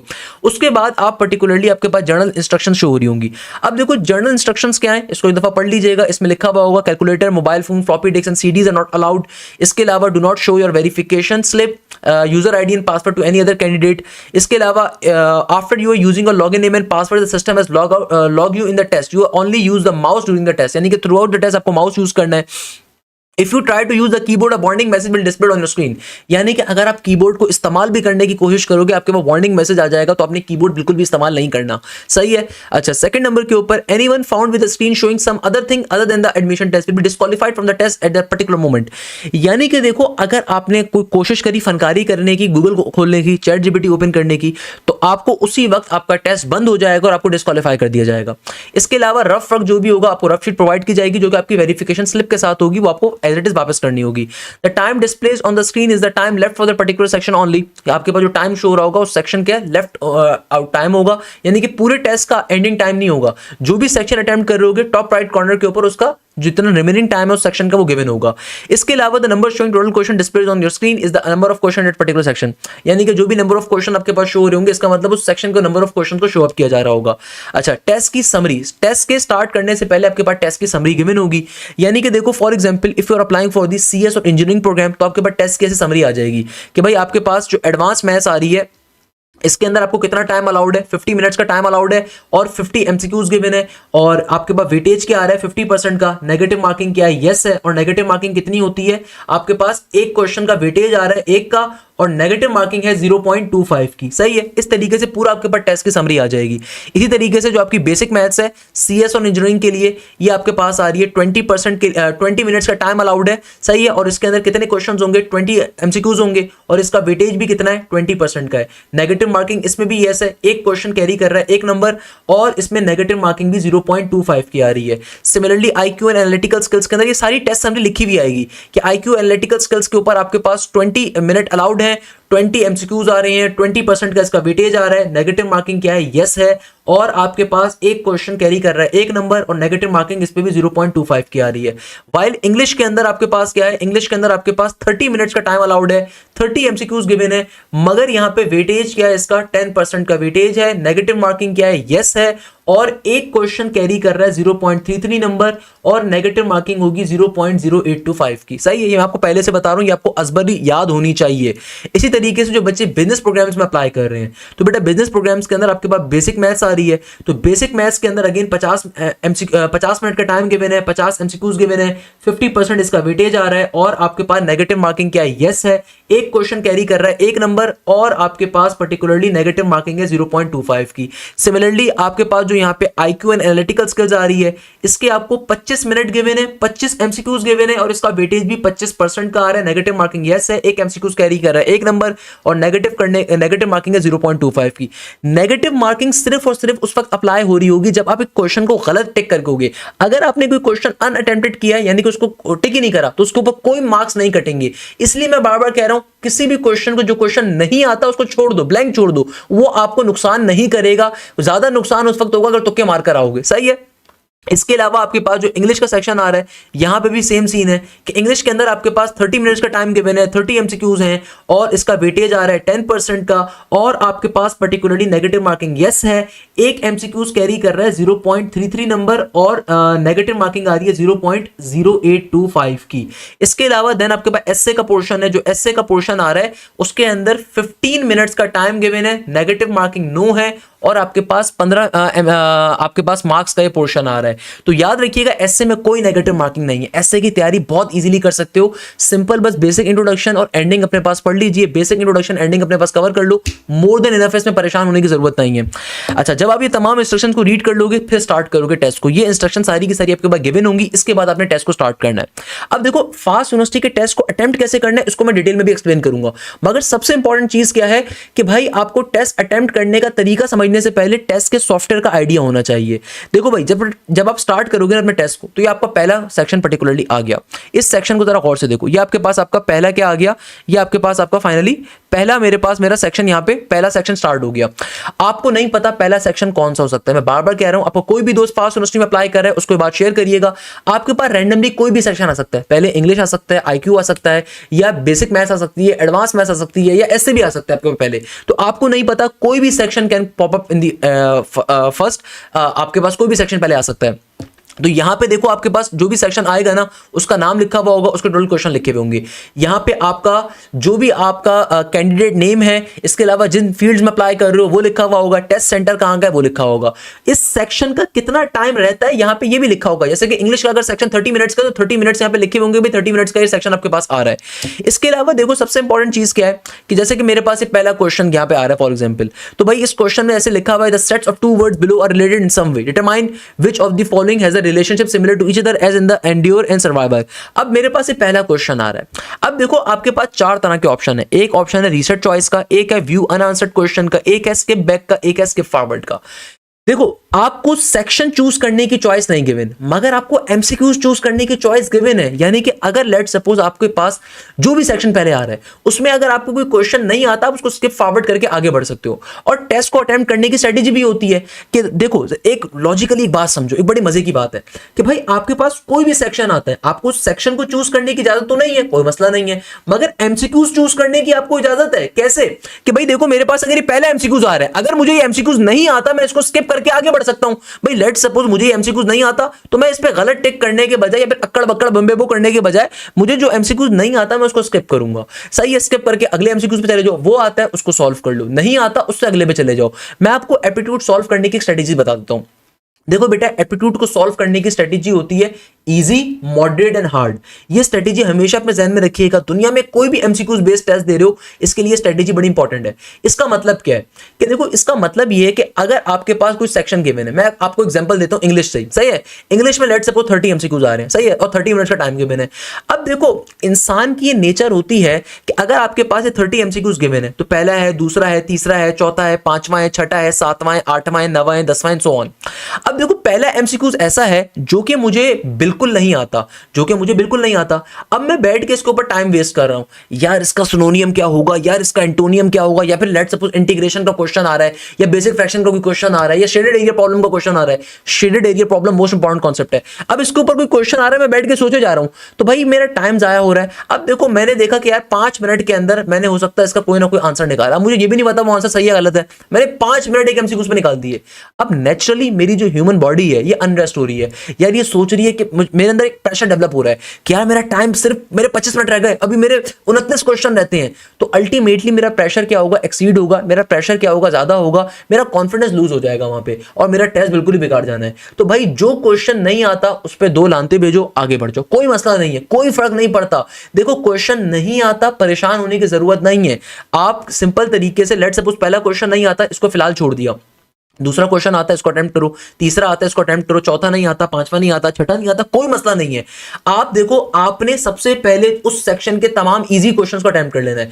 अगर लेट सपोज 30 क्वेश्चन गिवन है तो 30 में से अगर आपको 12 क्वेश्चन भी इजी आते हैं ना तो मोर देन इनफ है। अब ये 12 क्वेश्चन का मतलब क्या है कि यार आपके 12 नंबर तो एटलीस्ट कंफर्म है। मैं आपको एग्जांपल दे रहा हूं कि 12 नंबर तो आपके एटलीस्ट कंफर्म है। अब आपके अभी 10 मिनट का टाइम ही हुआ है और इन 10 मिनट के अंदर आपके 12 क्वेश्चन कंफर्म है। अगर आप टेस्ट के सॉफ्टवेयर को देखो तो आपने स्किप फॉरवर्ड करते करते आपने 30 के 30 क्वेश्चन जो है ना आपने देख लिए। आपने स्किप फॉरवर्ड किया, पहला क्वेश्चन नहीं आता, दूसरे पे चलेगा, तीसरे पे चलेगा, चौथे पे चलेगा, चौथा आता है उसको कर दिया, पांचवा नहीं आता स्किप फॉरवर्ड, छठा नहीं आता स्किप फॉरवर्ड। इस तरीके से इस पूरे सेक्शन के अंदर जो 30 क्वेश्चन आपको गिवन थे इंग्लिश के अंदर, आपने इसमें से 12 या 13 क्वेश्चन आपने कर दिए, कोई मसला नहीं है।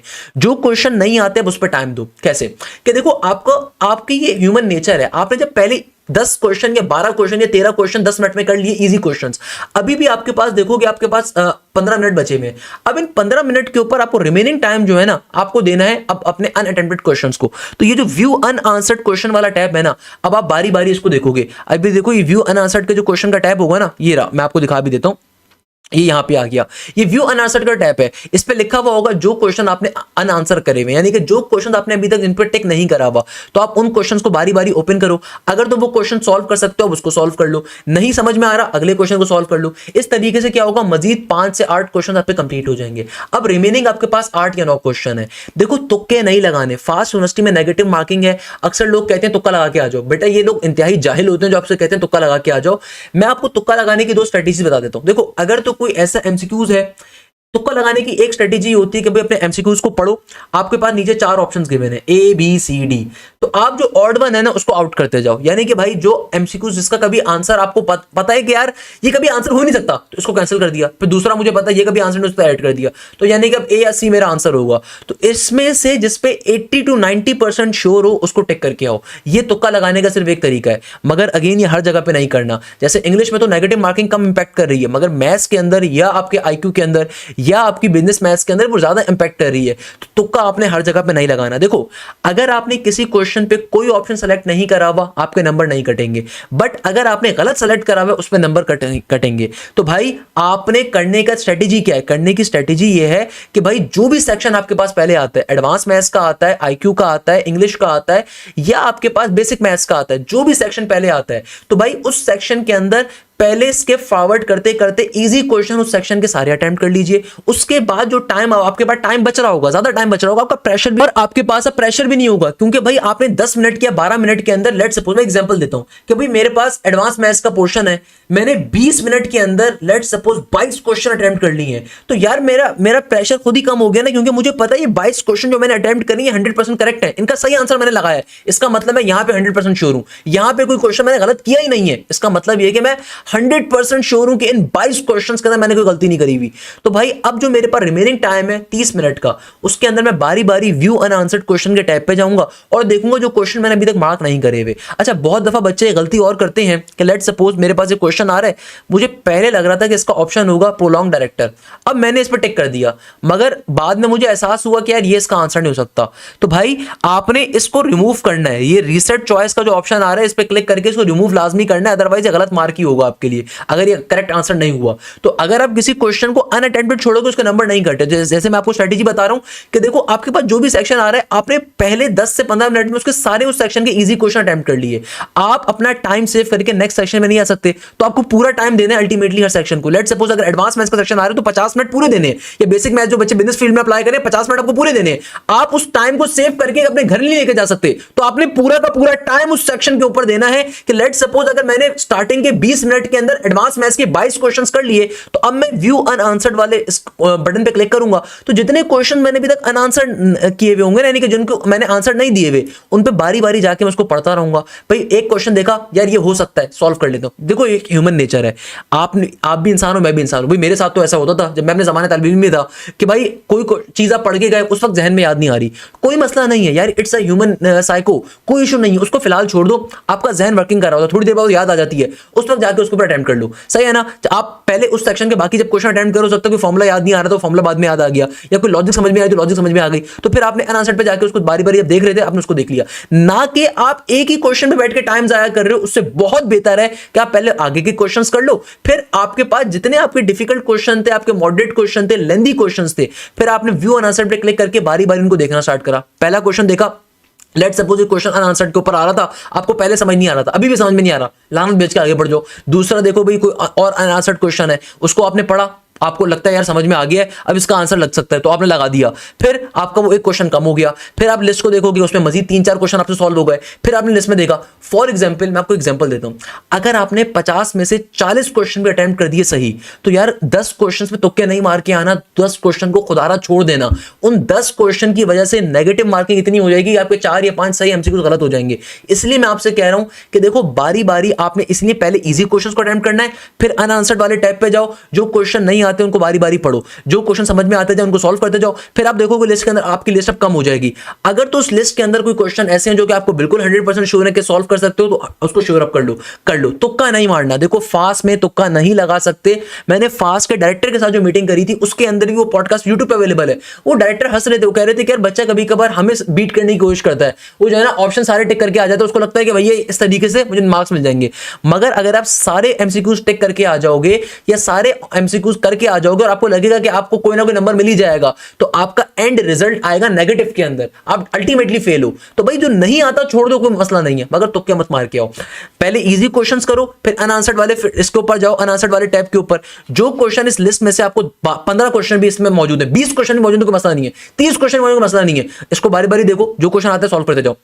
इससे क्या होगा, लिस्ट कम होती जाएगी, आपके पास टाइमर यहां पे चल रहा होगा। जब आखिरी के 5 या 6 मिनट रह जाएं, फिर उसके ऊपर एक फाइनल निगाह डालो। अब देखो कोई क्वेश्चन सॉल्व कर सकते हो, वेल एंड गुड है, नहीं कर सकते तो एटलीस्ट बार बार उसको पढ़ते रहो। आपने टाइम सेव नहीं करना, ये मत कर देना कि यार अगर आपके पास अभी भी 5 मिनट रहते थे और अब फॉर एग्जाम्पल कुछ बच्चे बोलते हैं सर वो मेरे जो है ना 10 क्वेश्चन रहते थे मगर वो 10 क्वेश्चन सॉल्व ही नहीं हो रहे थे, तो मैंने बोला तुक्का नहीं मारता, मैं आगे बढ़ जाता हूं। नहीं, ये काम ना करो कि देखो अगर तुम्हारे पास टाइम अभी भी 14 मिनट का, 5 मिनट का, 6 मिनट का रहता है और तुम्हें कुछ क्वेश्चन समझ में नहीं आ रहे, तो उन क्वेश्चंस की लिस्ट को देखो, उनमें से भी कोई क्वेश्चन अगर आपको लगता है जो सॉल्व कर सकते हो। फॉर एग्जांपल देता हूं आपको, देखो कुछ क्वेश्चंस बहुत डिफिकल्ट आएंगे, इंटीग्रेशन का कोई क्वेश्चन आ गया, अब आपको समझ में नहीं आ रहा वो क्वेश्चन, शेडेड एरिया प्रॉब्लम आ गया, एटलीस्ट ट्राई तो कर सकते हो सॉल्व करने की, एटलीस्ट रफ पे कुछ तो कर सकते हो। तो भाई आपके पास अगर 4 ऑप्शंस आ रहे हैं तो आप देखो, फिर तुक्का अगर लगाना भी चाह रहे हो तो उसको देखो कि यार कौन सा ऐसा ऑप्शन है जिसको आप कैंसिल आउट कर सकते हो, तो अल्टीमेटली आप सही ऑप्शन पे पहुंच जाओगे। एक तुक्का लगाने की स्ट्रेटेजी होती है, सिर्फ इस स्ट्रेटेजी को फॉलो करना है कि भाई जो ऑप्शंस आपको लग रहा है कि कभी आंसर हो ही नहीं सकते, जैसे लेट्स सपोज एरिया का क्वेश्चन है, नेगेटिव में एक ऑप्शन गिवन है, अब आपको पता है एरिया कभी नेगेटिव में नहीं आ सकता आपका, तो वो तो एटलीस्ट कैंसिल आउट हो गया ना, सही है। तो इस तरीके से देखो आप अल्टीमेटली सही आंसर पे पहुंच जाओगे। अपना पूरा टाइम जो सेक्शन का उस पर आपने लगाना है। आप कोई भी 5 मिनट अगर एक सेक्शन से सेव करोगे उसको आगे इस्तेमाल नहीं कर सकते, मैं बार बार बात बता रहा हूं। तो आपके पास टेस्ट का सॉफ्टवेयर ऐसे आ रहा होगा। अच्छा, जो भी उस सेक्शन का लास्ट होगा ना, अच्छा ये देखिएगा भाई, जब आप स्किप फॉरवर्ड कर रहे होगे तो फॉरवर्ड करते हुए आप सारे क्वेश्चंस को देख सकते हो, फॉरवर्ड करते हुए आप सारे क्वेश्चंस को देख सकते हो, चाहे फॉरवर्ड करते करते आप सारे क्वेश्चंस को देख सकते हो। तो जो इजी क्वेश्चन है सेक्शन के अंदर पहले उनको अटेम्प्ट करते हुए जाना है। अच्छा, जो भी लास्ट क्वेश्चन होगा सेक्शन का, जैसे लास्ट क्वेश्चन आ रहा है, through it seemed director Robert Altman had firmly established its his artistic reputation with the nomination of Nashville basically एक स्टेट है यूएस की, for best film of the 1970 to 1979 perhaps of his career, blah blah blah, जो भी आ रहा है। तो जो भी आपका लास्ट क्वेश्चन आ रहा है तो ध्यान में रखिएगा, उसके ऊपर लिखा हुआ भी आ रहा होगा रेड से कि भाई ये लास्ट क्वेश्चन है इस सेक्शन का। अब नेक्स्ट सेक्शन के बटन पे अगर आप क्लिक भी करोगे ना तो वो आपको एक वार्निंग मैसेज देगा कि भाई नेक्स्ट सेक्शन पे जाना है। मैं अगेन कह रहा हूं, नहीं जाना आपने जब तक आपका टाइम एंड ना हो जाए। पूरा टाइम एक सेक्शन के ऊपर लगाओ, पूरा का पूरा टाइम आपने एक सेक्शन के ऊपर लगाना है। उस सेक्शन को तरीके से बैठ के सॉल्व करो, सिंप्लीफाई करो, सही है। अगर इंग्लिश आपके पास पहले आ रहा है कोई इशू नहीं है, इंग्लिश के पहले जितने ईजी एमसीक्यूज कर सकते हो कर लो, फिर सुनने में बैठ के सोच लो जो आ रहे हैं, पैसेजेस को बार बार बैठ के पढ़ लो। तो अपना पूरा टाइम लगाओ, ये नहीं कि टाइम सेव करके आपको कुछ बंगला मिल जाएगा, कुछ नहीं मिलने वाला, सही है। इसी तरीके से जो आपके पास बिल्कुल आखिरी सेक्शन का आखिरी क्वेश्चन होगा उसके अंदर भी क्या होगा, जो भी आपके पास आखिरी सेक्शन का बिल्कुल ही आखिरी क्वेश्चन आ रहा होगा उसके अंदर भी हमारे पास ये लिखा हुआ आ रहा होगा, this is the last question of this section. अब आपका लॉग ऑफ करने का आ रहा है। जैसे कि ये आईक्यू का एक क्वेश्चन आ रहा है, a train travelling 100 miles of at 8 miles per hour arrive at destination of 1 hour late, how many miles can an hour should it have travel to arrive on time. अब ऐसे question आ रहा है, तो again आपको नहीं पता, randomly section आ रहे हैं, मगर सेक्शन के अंदर एमसीक्यूज चूज करने की आपको चॉइस है। तो जैसे मैंने आपको स्ट्रेटेजी बताई, वो स्ट्रेटेजी क्या है, पहले easy MCQs, then moderate, then difficult, सही है। पहले इजी एमसीक्यू जब सारे हो गए स्टार्टिंग के 5-6 मिनट 10 मिनट 12 मिनट के अंदर, उसके बाद व्यू अनआंसर्ड के क्वेश्चंस को जाके बारी बारी पढ़ो, कोई क्वेश्चन सॉल्व कर सकते हो करते जाओ। इससे क्या होगा, आपके मॉडरेट वाले अटेम्प्ट हो गए, फिर सिर्फ लास्ट में डिफिकल्ट वाले बच जाएंगे, तो रिमेनिंग टाइम खाली डिफिकल्ट वालों को दे रहे होगे। इस तरीके से आपने इसको लेके चल, जैसे जैसे आपका सेक्शन एंड जब हो जाएंगे तो फाइनली सेक्शन का जो सबसे लास्ट सेक्शन होगा उसका लास्ट क्वेश्चन पे लॉग ऑफ का आपके पास बटन अवेलेबल होगा, तो आप उसको क्लिक करके अपना आपका टेस्ट एंड हो जाएगा। जब आपका टेस्ट एंड होगा तो वहां पे टेस्ट की समरी मेंशन हो जाएगी कि भाई आपने कितने टोटल अनअटेम्प्टेड क्वेश्चन से हर सेक्शन के अंदर कितने आपने क्वेश्चंस को अटेम्प्ट करा और कितने क्वेश्चंस का आपने करेक्ट आंसर किया। ये 3 चीजें आपने नोट करना बहुत जरूरी है, अपने एडमिट कार्ड पे नोट कर लीजिएगा, और ताकि बाद में गाड़ी में बैठ के अपना मेरिट कैलकुलेट कर सकें। इस वीडियो का दूसरा पार्ट है मेरिट कैलकुलेट करना, उसमें मैं बाद में जाऊंगा। अगर पहले मैं अगेन एक छोटी सी बात करूंगा, देखो कुछ बच्चे मुझसे कहते भी हैं सर आप बार बार एक चीज को रिपीट कर देते हैं, मगर मैं क्या करूं बेटा, मैं मजबूर हूं यहाँ पे। देखो मैं चाहता हूं कि आप कामयाब हो, अगर मैं चाहता हूं कि आप कामयाब हो तो मैं आपको बार बार बताना चाहता हूं तुक्का मत लगाना खुदारा। जो क्वेश्चन नहीं आता उसको अनअटेम्प्टेड छोड़ दो, कोई मसला नहीं है, उस पर नंबर नहीं कटेंगे। क्वेश्चंस को अटेम्प्ट करने की स्ट्रेटेजी होनी चाहिए कि पहले थ्रू आउट सेक्शन के तमाम एमसीक्यूज में जो इजी एमसीक्यूज है पहले वो अटेम्प्ट कर लो, फिर आपके पास बहुत सारा टाइम बचा होगा। क्योंकि देखो इजी एमसीक्यूज वो वाले थे जिनके आंसर आप 100% श्योर हो, ताकि आपके पास देखो। अब गलती क्या करते हैं बच्चे, गलती ये करते हैं जो मुश्किल क्वेश्चन उसको बैठ कर सोचते रहते हैं ना, तो इतना ज्यादा वो प्रेशर ले लेते हैं, जो आसान क्वेश्चन होता है वो भी गलत करके आ जाते हैं। इसलिए पहले ईजी क्वेश्चन अटेम्प्ट करो हर सेक्शन में से, यानी कि पहले ईजी क्वेश्चन अटेम्प्ट करो सेक्शन में से, देन फिर आप मॉडरेट या लेंथी या डिफिकल्ट के ऊपर जाओ, और व्यू अनआंसर्ड क्वेश्चन का टैब है बारी बारी इसको क्लिक करके एमसीक्यूज को देखते जाओ जो क्वेश्चन आपने छोड़े हुए हैं, ताकि इससे होगा क्या, जो समझ में आता है उसको सॉल्व करते जाओ। फिर जो रिमेनिंग होंगे उसमें देखो, जो अगर कुछ कर सकते हो तो ठीक है, अगर तो कर सकते हो तो ठीक है, नहीं तो छोड़ दो। अगर तुक्का लगाने में बिल्कुल ही अनश्योर हो तो ना लगाओ। अगर 70 to 90% आपको श्योर है कि यार ये एमसीक्यूज का ऑप्शन हो सकता है तो उस पर तुक्का लगा दो, अदरवाइज छोड़ दो, सही है। अच्छा, सेकंड नंबर के ऊपर अब आता है सबसे इंपॉर्टेंट चीज कि सर वो मेरिट कैसे कैलकुलेट होगा। तो भाई देखो मेरिट कैलकुलेट कैसे करना है, ये बहुत इंपॉर्टेंट चीज है। आपका जब टेस्ट एंड होगा ना तो आपका नामा अमाल फौरन से सामने आ जाएगा। ये फास्ट यूनिवर्सिटी की सबसे अच्छी बात है कि जैसे ही आपका टेस्ट एंड होगा आपके पास मेरिट कैलकुलेट करने के लिए आपके पास ये चीज लिखी हुई आ जाएगी, कितने क्वेश्चन थे उस सेक्शन में, आपने कितने अटेम्प्ट करें, करेक्ट कितने थे। अब ये बाकी चीज आपने खुद करनी है कि देखो जैसे इंग्लिश के अंदर 30 एमसीक्यूज थे, आपने 26 अटेम्प्ट करे, खाली 14 करेक्ट करे। एडवांस मैथ्स के 50 क्वेश्चन थे, आपने 28 को अटेम्प्ट करा, जो 12 आपने खाली सही करे। तो ये कोई इंतहाई नालायक बच्चा इसने सिर्फ 12 सही करे हैं। इसकी वजह से इसका मतलब पता है क्या, ये बच्चे का नैया इसकी डूब गई है। सिमिलरली बेसिक मैथ्स के अंदर 20 एमसीक्यूज थे, आपने 16 को अटेम्प्ट करा जिनमें से 8 खाली सही थे। आईक्यू एनालिटिकल्स के अंदर 20 एमसीक्यूज थे, 20 के 20 अटेम्प्ट करे, उसमें 13 खाली करेक्ट हुए। अब आपने करना क्या है, अभी वेटेज वाली चीज छोड़ दो, पॉजिटिव स्कोर नेगेटिव स्कोर क्या मैं समझाऊंगा। सबसे पहले देखो आप अपने पास एक कॉलम बनाओ करेक्ट एमसीक्यूज का और एक कॉलम बनाओ इनकरेक्ट एमसीक्यूज का। अब देखो, आपके इंग्लिश में टोटल 30 एमसीक्यूज हैं, जिनमें से 26 आपने अटेम्प्ट करे और करेक्ट कितने 14। तो 26 में से यानी कि करेक्ट एमसीक्यूज आपके कितने हैं इंग्लिश के अंदर 14, और इनकरेक्ट कितने होंगे? तो भाई टोटल अगर 26 एमसीक्यूज आपने अटेम्प्ट करे थे तो 26 में से 14 आपने सिर्फ सही करे हैं। तो इनकरेक्ट आपने कितने करे हैं? 12 आपने इंग्लिश के अंदर इनकरेक्ट करे हैं। अब ये पॉजिटिव स्कोर कैसे बनेगा, यानी कि आपके इंग्लिश के अंदर कितना स्कोर आपका प्लस के अंदर और कितना स्कोर माइनस में कैलकुलेट किया जाएगा। कैसे करोगे? देखो, इंग्लिश के अंदर टोटल 14 क्वेश्चंस आपने करेक्टली सॉल्व करे हैं, तो 14 को मल्टीप्लाई करोगे एक नंबर से, जो इंग्लिश का वेटेज था एक एमसीक्यूज का वो 0.33 का था, तो 14 को मल्टीप्लाई करोगे 0.33 से 4.62 आ जाएगा, यानी कि इंग्लिश के अंदर आपका पॉजिटिव स्कोर सिर्फ 4.62 का है। सही है। अब नेगेटिव स्कोर क्या है? आपने इंग्लिश के अंदर कितने एमसीक्यूज इनकरेक्ट सॉल्व करे थे? 12, तो 12 को मल्टीप्लाई करोगे किससे? 0.0825 से, जो कि इंग्लिश की नेगेटिव मार्किंग है। तो 12 को जब मैं मल्टीप्लाई करूंगा 0.0825 से, तो ये तकरीबन आ जाएगा 0.99 के बराबर, तो यानी कि मेरा नेगेटिव स्कोर क्या है इंग्लिश के अंदर? 0.99। इसी तरीके से मैं एडवांस मैथ्स पे जाऊंगा। एडवांस मैथ्स के अंदर 28 क्वेश्चन खाली अटेम्प्ट करे, उस 28 में से सिर्फ 12 सही हैं, तो एडवांस मैथ्स में 12 क्वेश्चन खाली मैंने करेक्टली सॉल्व किए हैं, और इनकरेक्ट कितने करें? 28 में से अगर मैं 12 को माइनस करता हूं तो यानी कि बेटा बच्चे की नैया डूब चुकी है। 28 में से 16 क्वेश्चन मैंने इनकरेक्ट सॉल्व किए हैं, 28 में से 16 यानी कि करेक्ट से ज्यादा मैंने इनकरेक्ट कर दिए, तुक्के मार मार के ना, इसलिए मना कर रहा हूं तुक्के मारने से। अब देखो पॉजिटिव स्कोर कैसे निकालोगे? अगेन आपने जितने करेक्ट एमसीक्यूज सॉल्व करें वो मल्टीप्लाई करो।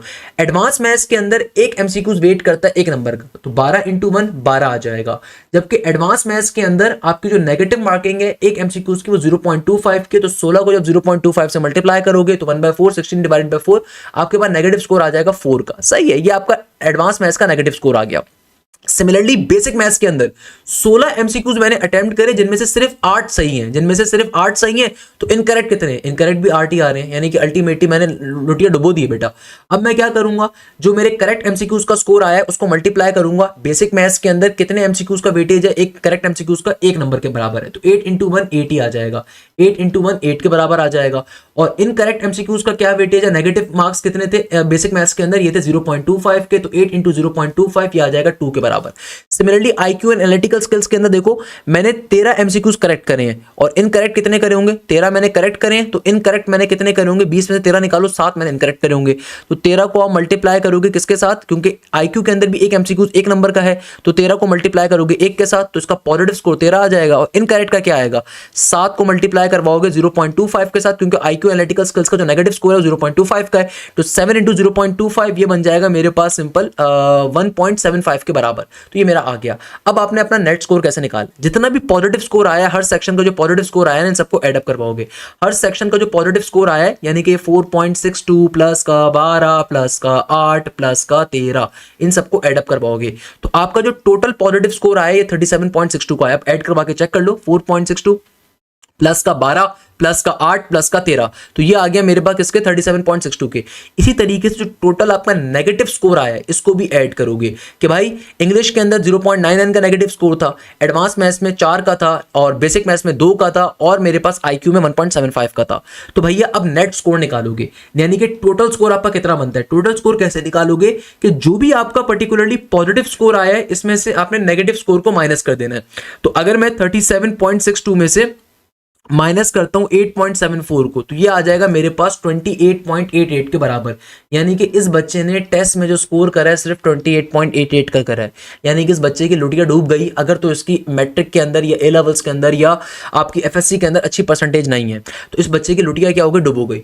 अब ये निकालोगे कैसे अपना एवरेज? अब देखो अपना मेरिट कैसे कैलकुलेट करोगे। सबसे पहले आपने टोटल अपना टेस्ट का स्कोर निकाल लिया, तो टेस्ट का स्कोर कैसे निकाला है? जितना भी पॉजिटिव स्कोर आया उसने नेगेटिव स्कोर को माइनस कर दिया, तो ये आपके टेस्ट का स्कोर आ गया। अब देखो आप फास्ट यूनिवर्सिटी की वेबसाइट पे जाओगे तो भाई जो इंजीनियरिंग के प्रोग्राम्स है, इसमें सिविल इंजीनियरिंग है, इलेक्ट्रिकल है, कंप्यूटर है, यहां पे आपके टेस्ट का स्कोर क्या है? आपके एडमिशन टेस्ट का वेटेज है 33%, आपके एचएससी या इक्विवेलेंट, यानी कि अगर आपने आपका एफएससी कंप्लीट हो चुका है तो आपका कंप्लीट एफएससी का रिजल्ट काउंट होगा। अगर आपका सिर्फ फर्स्ट ईयर का भी रिजल्ट आया हुआ है और सेकंड ईयर अगर आपने दिया था तो भी आपका फर्स्ट ईयर काउंट होगा, वाइल अगर ए लेवल्स नहीं है तो ओ लेवल्स काउंट हो रहा होता है। सही है। इसके अलावा एसएससी का इक्विवेलेंट 17% होता है। सही है, यानी कि मैट्रिक का। अब देखो इस बच्चे का टेस्ट का स्कोर क्या है, जरा और से देखिएगा। इस बच्चे का टेस्ट का स्कोर है 28.88 का। मैं अब आपको मेरिट निकालना सिखा रहा हूं। इसके अलावा आपके पास अल्लाह भला करे एफएससी का, फॉर एग्जांपल इस बच्चे का इंटर का या एफएससी का जो इसकी परसेंटेज है, मैं एग्जांपल दे देता हूं 80 की है, और इस बच्चे का जो मैट्रिक के अंदर परसेंटेज है, मैट्रिक में नॉर्मली बच्चों की ज्यादा होती है, 85 की है। तो अब देखो स्कोर कैसे बनेगा। आपकी जो टेस्ट के नंबर है ना, टेस्ट के नंबर क्या आए हैं 28.88, इसको मैंने मल्टीप्लाई करवाना है। चूंकि टेस्ट का वेटेज कितना है इंजीनियरिंग प्रोग्राम्स के लिए 33%, तो 33% का मतलब क्या है 0.33 परसेंटेज। जब कभी रिमूव करते हो डिवीजन में 100 आता है। मैं उम्मीद करता हूँ परसेंटेजेस का टॉपिक पढ़ा होगा। मैंने बड़ी मेहनत से यूट्यूब के ऊपर 80 क्वेश्चंस की परसेंटेज डाले थे, मुझे इतना अच्छा फीडबैक नहीं मिला, मैंने बाकी पे डाले नहीं यार। बैचेस के अंदर आपको प्रॉपर्ली टीचर्स ने पढ़ाया होगा, मगर मैं अपना बता रहा हूँ, जब मैंने यूट्यूब पे डाले थे मैंने 90 क्वेश्चन सॉल्व करवाए परसेंटेजेस के ऊपर। पाकिस्तान का कोई इंस्टीट्यूट ने इतनी मेहनत नहीं करी थी मैंने परसेंटेजेस के ऊपर, एवरेजेस के ऊपर, सिंपल इंटरेस्ट, कंपाउंड इंटरेस्ट के ऊपर पूरी वीडियो डाली थी साल के स्टार्ट के अंदर। खैर, प्लस के साइन के बाद एफएससी के अंदर आपकी परसेंटेज 80 है, तो 80 को मल्टीप्लाई करना है, जो परसेंटेज है उसको मल्टीप्लाई करना है। 80 को मैंने मल्टीप्लाई करूंगा, मेरा इंटर कितना काउंट हो रहा है 50%, तो 0.50 से मल्टीप्लाई हो जाएगा। फिर प्लस के साइन के बाद मैट्रिक का परसेंटेज 17, तो मैट्रिक में अगर 85 थी तो 85 परसेंटेज को, नंबर्स को नहीं परसेंटेज को, जो 85 आपने परसेंटेज ली थी ना, तो उसका 85 यहां पे लिया जाएगा, मल्टीप्लाई बाय 0.17। अब इसको आप एडअप कर लो तो क्या बनता है 28.88 को अगर मैं मल्टीप्लाई करता हूं 0.33 के साथ प्लस का साइन, फिर 80 को मल्टीप्लाई करता हूं 0.50 तो 40 बनेगा, मुझे पता है वैसे भी, मगर 85 को अगर मैं मल्टीप्लाई करता हूं 0.17 के साथ तो ये आ जाएगा 63.9 के अराउंड का। 20 हाँ किसके बराबर आ रहा है, ये आ रहा है सिंपल तरीके से 63.99, यानी कि इस बच्चे की एक तरीके से लुटिया क्या है, डूब चुकी है। इस बच्चे की लुटिया क्या है, हमारे पास डूब चुकी है। क्यों भाई, इस बच्चे का जो मेरिट आ रहा है वो कितना आ रहा है 63.9 का। इस बच्चे का जो मेरिट आ रहा है वो 63.9 का आ रहा है। नॉर्मली जो फास्ट की वेबसाइट के ऊपर जब आपका रिजल्ट आ जाएगा, जब अनाउंस होगा 22 जुलाई 23 जुलाई को, तो वहां पे आपका एक आध मेरिट परसेंट ज्यादा ही होगा। मगर अगेन मुझे इतना तो कंफर्म है कि यार इसका सीएस की इसका इंजीनियरिंग, कंप्यूटर इंजीनियरिंग में नहीं हो सकता मोस्ट प्रोबेबली, इसका मगर सिविल इंजीनियरिंग के अंदर या इलेक्ट्रिकल इंजीनियरिंग में हो जाएगा। अच्छा, कैसे आता है वो रिजल्ट, कैसे अनाउंस होता है वो भी एक्सप्लेन करूंगा, मगर उससे पहले देखो ये इंजीनियरिंग के प्रोग्राम्स के लिए। अगर आप सीएस के प्रोग्राम्स में अप्लाई कर रहे हो, बैचलर ऑफ साइंस एआई के अंदर, या फिर कंप्यूटर साइंस के अंदर, या फिर साइबर सिक्योरिटी के अंदर, डेटा साइंस में, सॉफ्टवेयर इंजीनियरिंग के अंदर, तो यहां पे टेस्ट का वेटेज 50% है। तो बेटा इस बच्चे का भी अच्छा वेटेज बन गया था वहां पे, यहां पे तो ये भी नहीं बनेगा। इसका इंटर के अंदर 40% का है और मैट्रिक का कितना 10% है। तो लेट सपोज टेस्ट के अंदर आपने स्कोर करा था कितना 28.88। अब मैं एग्जाम्पल ले लेता हूं, एक बच्चा है उसने एफएससी के अंदर या इंटर के अंदर परसेंटेज स्कोर करी है 72 की, और मैट्रिक के अंदर या एसएससी के अंदर इसकी परसेंटेज आ रही थी लेट सपोज 80, क्योंकि मैट्रिक में नॉर्मली बच्चे ज्यादा लेते हैं। तो अब देखो इसको कैसे निकालोगे, अगेन टेस्ट का वेटेज है 28.88, इसको मल्टीप्लाई कर दोगे, एडमिशन टेस्ट का क्या वेटेज है 50% है 0.50 से। इंटर में 72 परसेंटेज थी तो 72 मल्टीप्लाई होगा किसके 0.40 से, क्योंकि 40% इंटर का ए लेवल्स का वेटेज आ रहा है। फिर प्लस के साइन के बाद जो हमारी मैट्रिक है वो उसका 10% काउंट हो रहा है, तो मैट्रिक में 80 परसेंटेज थी तो 80 का 10% 0.10। तो अब देखो आपने करना क्या है, इसको 28.88 को 0.50 से मल्टीप्लाई करो, जरा 28.88 को मैं 0.50 से मल्टीप्लाई करता हूं, प्लस का साइन 72 को मल्टीप्लाई करता हूं 0.40 के साथ, फिर प्लस का साइन 80 को मल्टीप्लाई करवा देते हैं 0.10 के साथ, 0.10 के साथ, तो ये आ गया मेरे पास 51.24। इस बच्चे का अगर ख्वाब इस्लामाबाद या लाहौर कैंपस था, कराची कैंपस था, सब हट गया। पेशावर कैंपस में भी इलेक्ट्रिकल इंजीनियरिंग शायद ही मिले, अगर तो होगी तो मिलेगी शायद ही, वरना इसका टेस्ट ही पास नहीं हो सकता भाई। 28.8 is a very bad score, 28.88 पे कुछ भी नहीं मिलना आपको बेटा। तो इसीलिए कह रहा हूं तुक्के नहीं मारने, मैं आपको करके दिखा रहा हूं मेरिट कैसे कैलकुलेट करना है।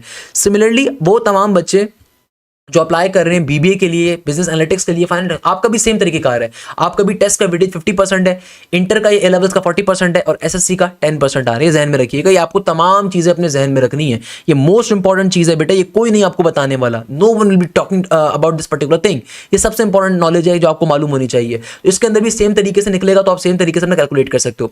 अच्छा देखो, जब आपका टेस्ट अनाउंस होगा ना, जब आपका रिजल्ट अनाउंस होगा, तो जब आपका जो पोर्टल होता है उस पोर्टल के ऊपर लेट सपोज ये एक बहुत अच्छे बच्चे का रिजल्ट है हमारे लास्ट ईयर का, तो भाई लेट सपोज इस बच्चे का 80 का मेरिट बना माशाल्लाह से, तभी आपने जितनी फील्ड्स में अप्लाई किया होगा ना, वहां पे हर जगह पे eligible eligible eligible eligible eligible, और जो आपकी टॉप की प्रेफरेंस थी वहां पे सेलेक्टेड लिखा हुआ होगा, जो टॉप की प्रेफरेंस थी वहां पे सेलेक्टेड लिखा हुआ होगा, बाकी हर जगह पे एलिजिबल लिखा हुआ होगा। आपको खाली वन टाइम ऑप्शन दिया जाएगा सिलेक्शन चेंज करने का। लेट सपोज एक बच्चा है, उसका एडमिशन अपनी पहली प्रेफरेंस में नहीं हुआ, लेट सपोज यहाँ पे लिखा हुआ है नॉट सेलेक्टेड लिखा हुआ है यहाँ पे, सही है ना, बाकी जगहों पे एलिजिबल लिखा हुआ है, तो आपके पास ऑप्शन होगा अपनी सिलेक्शन को चेंज करके दूसरी जगह पे चेंज कर लो, आपको मसला नहीं है। आपको अगर सेकंड प्रेफरेंस के अंदर आपका एडमिशन हो रहा होगा तो वैसे ही वहां पे सिलेक्टेड लिखा हुआ आ जाएगा। मगर बहुत दफा ऐसा होता है कि कुछ बच्चे ऐसे होते हैं जिनका पर्टिकुलरली जहां पे उन्होंने प्रेफरेंस डाली होती है वहां पे कहीं भी सिलेक्टेड नहीं आता, कहीं भी सिलेक्टेड नहीं आता। हाँ, मगर यहाँ पे इलेक्ट्रिकल इंजीनियरिंग वगैरह में एलिजिबल लिखा होता है। तो फिर अगर आपको फास्ट जाने का ही शौक है, क्योंकि फास्ट की इलेक्ट्रिकल इंजीनियरिंग भी सीएस तरह की है, क्योंकि भाई इलेक्ट्रिकल इंजीनियरिंग के अंदर मेजर वो सीएस ही करवा रहे हैं, वो मेजर आपको पावर प्रोडक्शन नहीं करवा रहे ना पावर इलेक्ट्रिकल इंजीनियरिंग करवा रहे हैं। तो इलेक्ट्रिकल इंजीनियरिंग भी चूंकि सीएस की डोमेन ही है, तो भाई वो आपको एलिजिबल यहाँ पे लिखा हुआ रहा होगा। तो फिर अगर आपको फास्ट में ही पढ़ने का क्रेज है तो आप चेंज सेलेक्शन करके अगर एलिजिबल लिखा हुआ है आप उसको सेलेक्ट कर सकते हो। तो प्रेफरेंस सेलेक्ट करने का आपको एक दफा चेंज करने का मौका बिल्कुल मिलेगा, तो आप ये काम कर सकते हो। और अगर आपको नहीं करनी तो डायरेक्टली आप चालान को प्रिंट करोगे, ऑफर को लेटर को प्रिंट करोगे और अल्लाह सल्ला खैर सल्ला जाके आप अपनी फीस वगैरह सबमिट करवाओगे। तो कहने का मकसद ये कि देखो ये पूरी की पूरी वीडियो बड़ी खजाना है जिसके अंदर हमने नेगेटिव मार्किंग को समझा है, हमने टेस्ट सॉफ्टवेयर को एक्चुअल समझा है। मैं बार बार एक चीज रिक्वेस्ट करूंगा कि देखो टेस्ट का सॉफ्टवेयर आपके पास इस तरीके का आ रहा होगा, आपको जो सेक्शन भी पहले मिलता है उस सेक्शन के अंदर आप खुदारा पहले इजी एमसीक्यूज को अटेम्प्ट करोगे, देन व्यू अनआंसर्ड क्वेश्चन पे जाके जो क्वेश्चन अनअटेम्प्टेड है उनके अंदर देखोगे जो आपको सॉल्व कर सकते हो उसको सॉल्व करोगे। इस तरीके से आपने पूरा पेपर अपना अटेम्प्ट करना है। अच्छा, एसए के लिए मैंने गाइडेंस ऑलरेडी आपको दे दी, जो करंट अफेयर के एसए के टॉपिक्स उनको कवर कर लीजिए। आपका नॉर्मली जो इंट्रोडक्शन होगा और एंडिंग होगी वो अच्छी होनी चाहिए। इंट्रोडक्शन और एंडिंग नॉर्मली आपके पास सेम रहती है, जैसे कि भाई पाकिस्तान इंडिया का जो कॉन्फ्लिक्ट हुआ और ईरान इसराइल कॉन्फ्लिक्ट हुआ उसमें इंट्रोडक्शन तो सेम रखोगे ना यार, कोई भी एक हॉट टॉपिक लाइन डाल दो वहां पे। नॉर्मली एसए को स्टार्ट किया करो एक अच्छी लाइन के साथ, एक अच्छी ईडीएम के साथ, एक अच्छी वर्डिंग के साथ, ये बड़ा एक पॉजिटिव इंपैक्ट डालती है। तो कोशिश करें कि भाई जो भी करंट अफेयर्स का टॉपिक है, इकोनॉमी ऑफ पाकिस्तान अभी बजट 2025 जुलाई के अंदर पास हुआ था, जून के एंड के अंदर जुलाई के अंदर आया था, उसको लाजमी तौर पर डालो। इसके अलावा आपके पास डिफरेंट यार नॉर्मली सीजन वगैरह तो बहुत कॉलेज लेवल पे आने वाले एसेस हैं। जो करंट अफेयर्स के टॉपिक हैं, इकोनॉमी ऑफ पाकिस्तान हो गई, इस तरह के टॉपिक्स आ गए। I remember when I was applying for the IBA, तो मेरे उसमें क्या ऐसे आया था, उसमें ऐसे आया था टाई पहनना जरूरी है कि नहीं है, इस तरह का ऐसे आया था वो। तो खैर मगर फिर कंस्ट्रक्टिव क्रिटिसिज्म और आपको या तो आपको अगेंस्ट पे जाना होता था, एग्री पे जाना होता था, वो एक अलग चीज सिनेरियो था। मगर यहाँ पे ऐसा नहीं आएगा। आपको एक टॉपिक गिवन है, 2 टॉपिक्स गिवन होंगे, 2 में से कोई एक आपको सेलेक्ट करना है। तो ऐसे में नॉर्मली आपके पास 2 टॉपिक्स आएंगे, उनमें से कोई एक आपको सेलेक्ट करना होगा। तो जो भी आपको अच्छा लगे उसको सेलेक्ट करें। कोशिश करें स्पेलिंग मिस्टेक का ख्याल रखें, स्पेलिंग मिस्टेक्स आपकी नहीं होनी चाहिए ज़्यादा, और 4-5 पैराग्राफ रखें, एंडिंग और स्टार्टिंग में अच्छी रखें अपनी, आपको आराम से ऐसे आपका निकल जाएगा। बाकी यार मेरी तरफ से बहुत सारी दुआएं। Again I am really sorry कि वीडियो काफ़ी लेट आ रही होगी, आज शाम तक या दोपहर तक। मैंने वीडियो कल शूट करी थी बैठ के, मगर वो वीडियो करप्ट हो गई, तो उसमें आवाज़ नहीं आ रही थी उसमें, but still I have shoot it again. So yeah best wishes from my side. जैसे जैसे आप लोगों का पेपर होता है जो पेपर शेयर करिएगा ताकि हम लोगों से सॉल्व करवाएं। मेरी तरफ से बहुत सारी दुआएं, अल्लाह ताला आप लोगों को कामयाबी दे इंशाअल्लाह ताला। जज़ाकल्लाहु खैर, thank you so much. Hashim Zia signing of.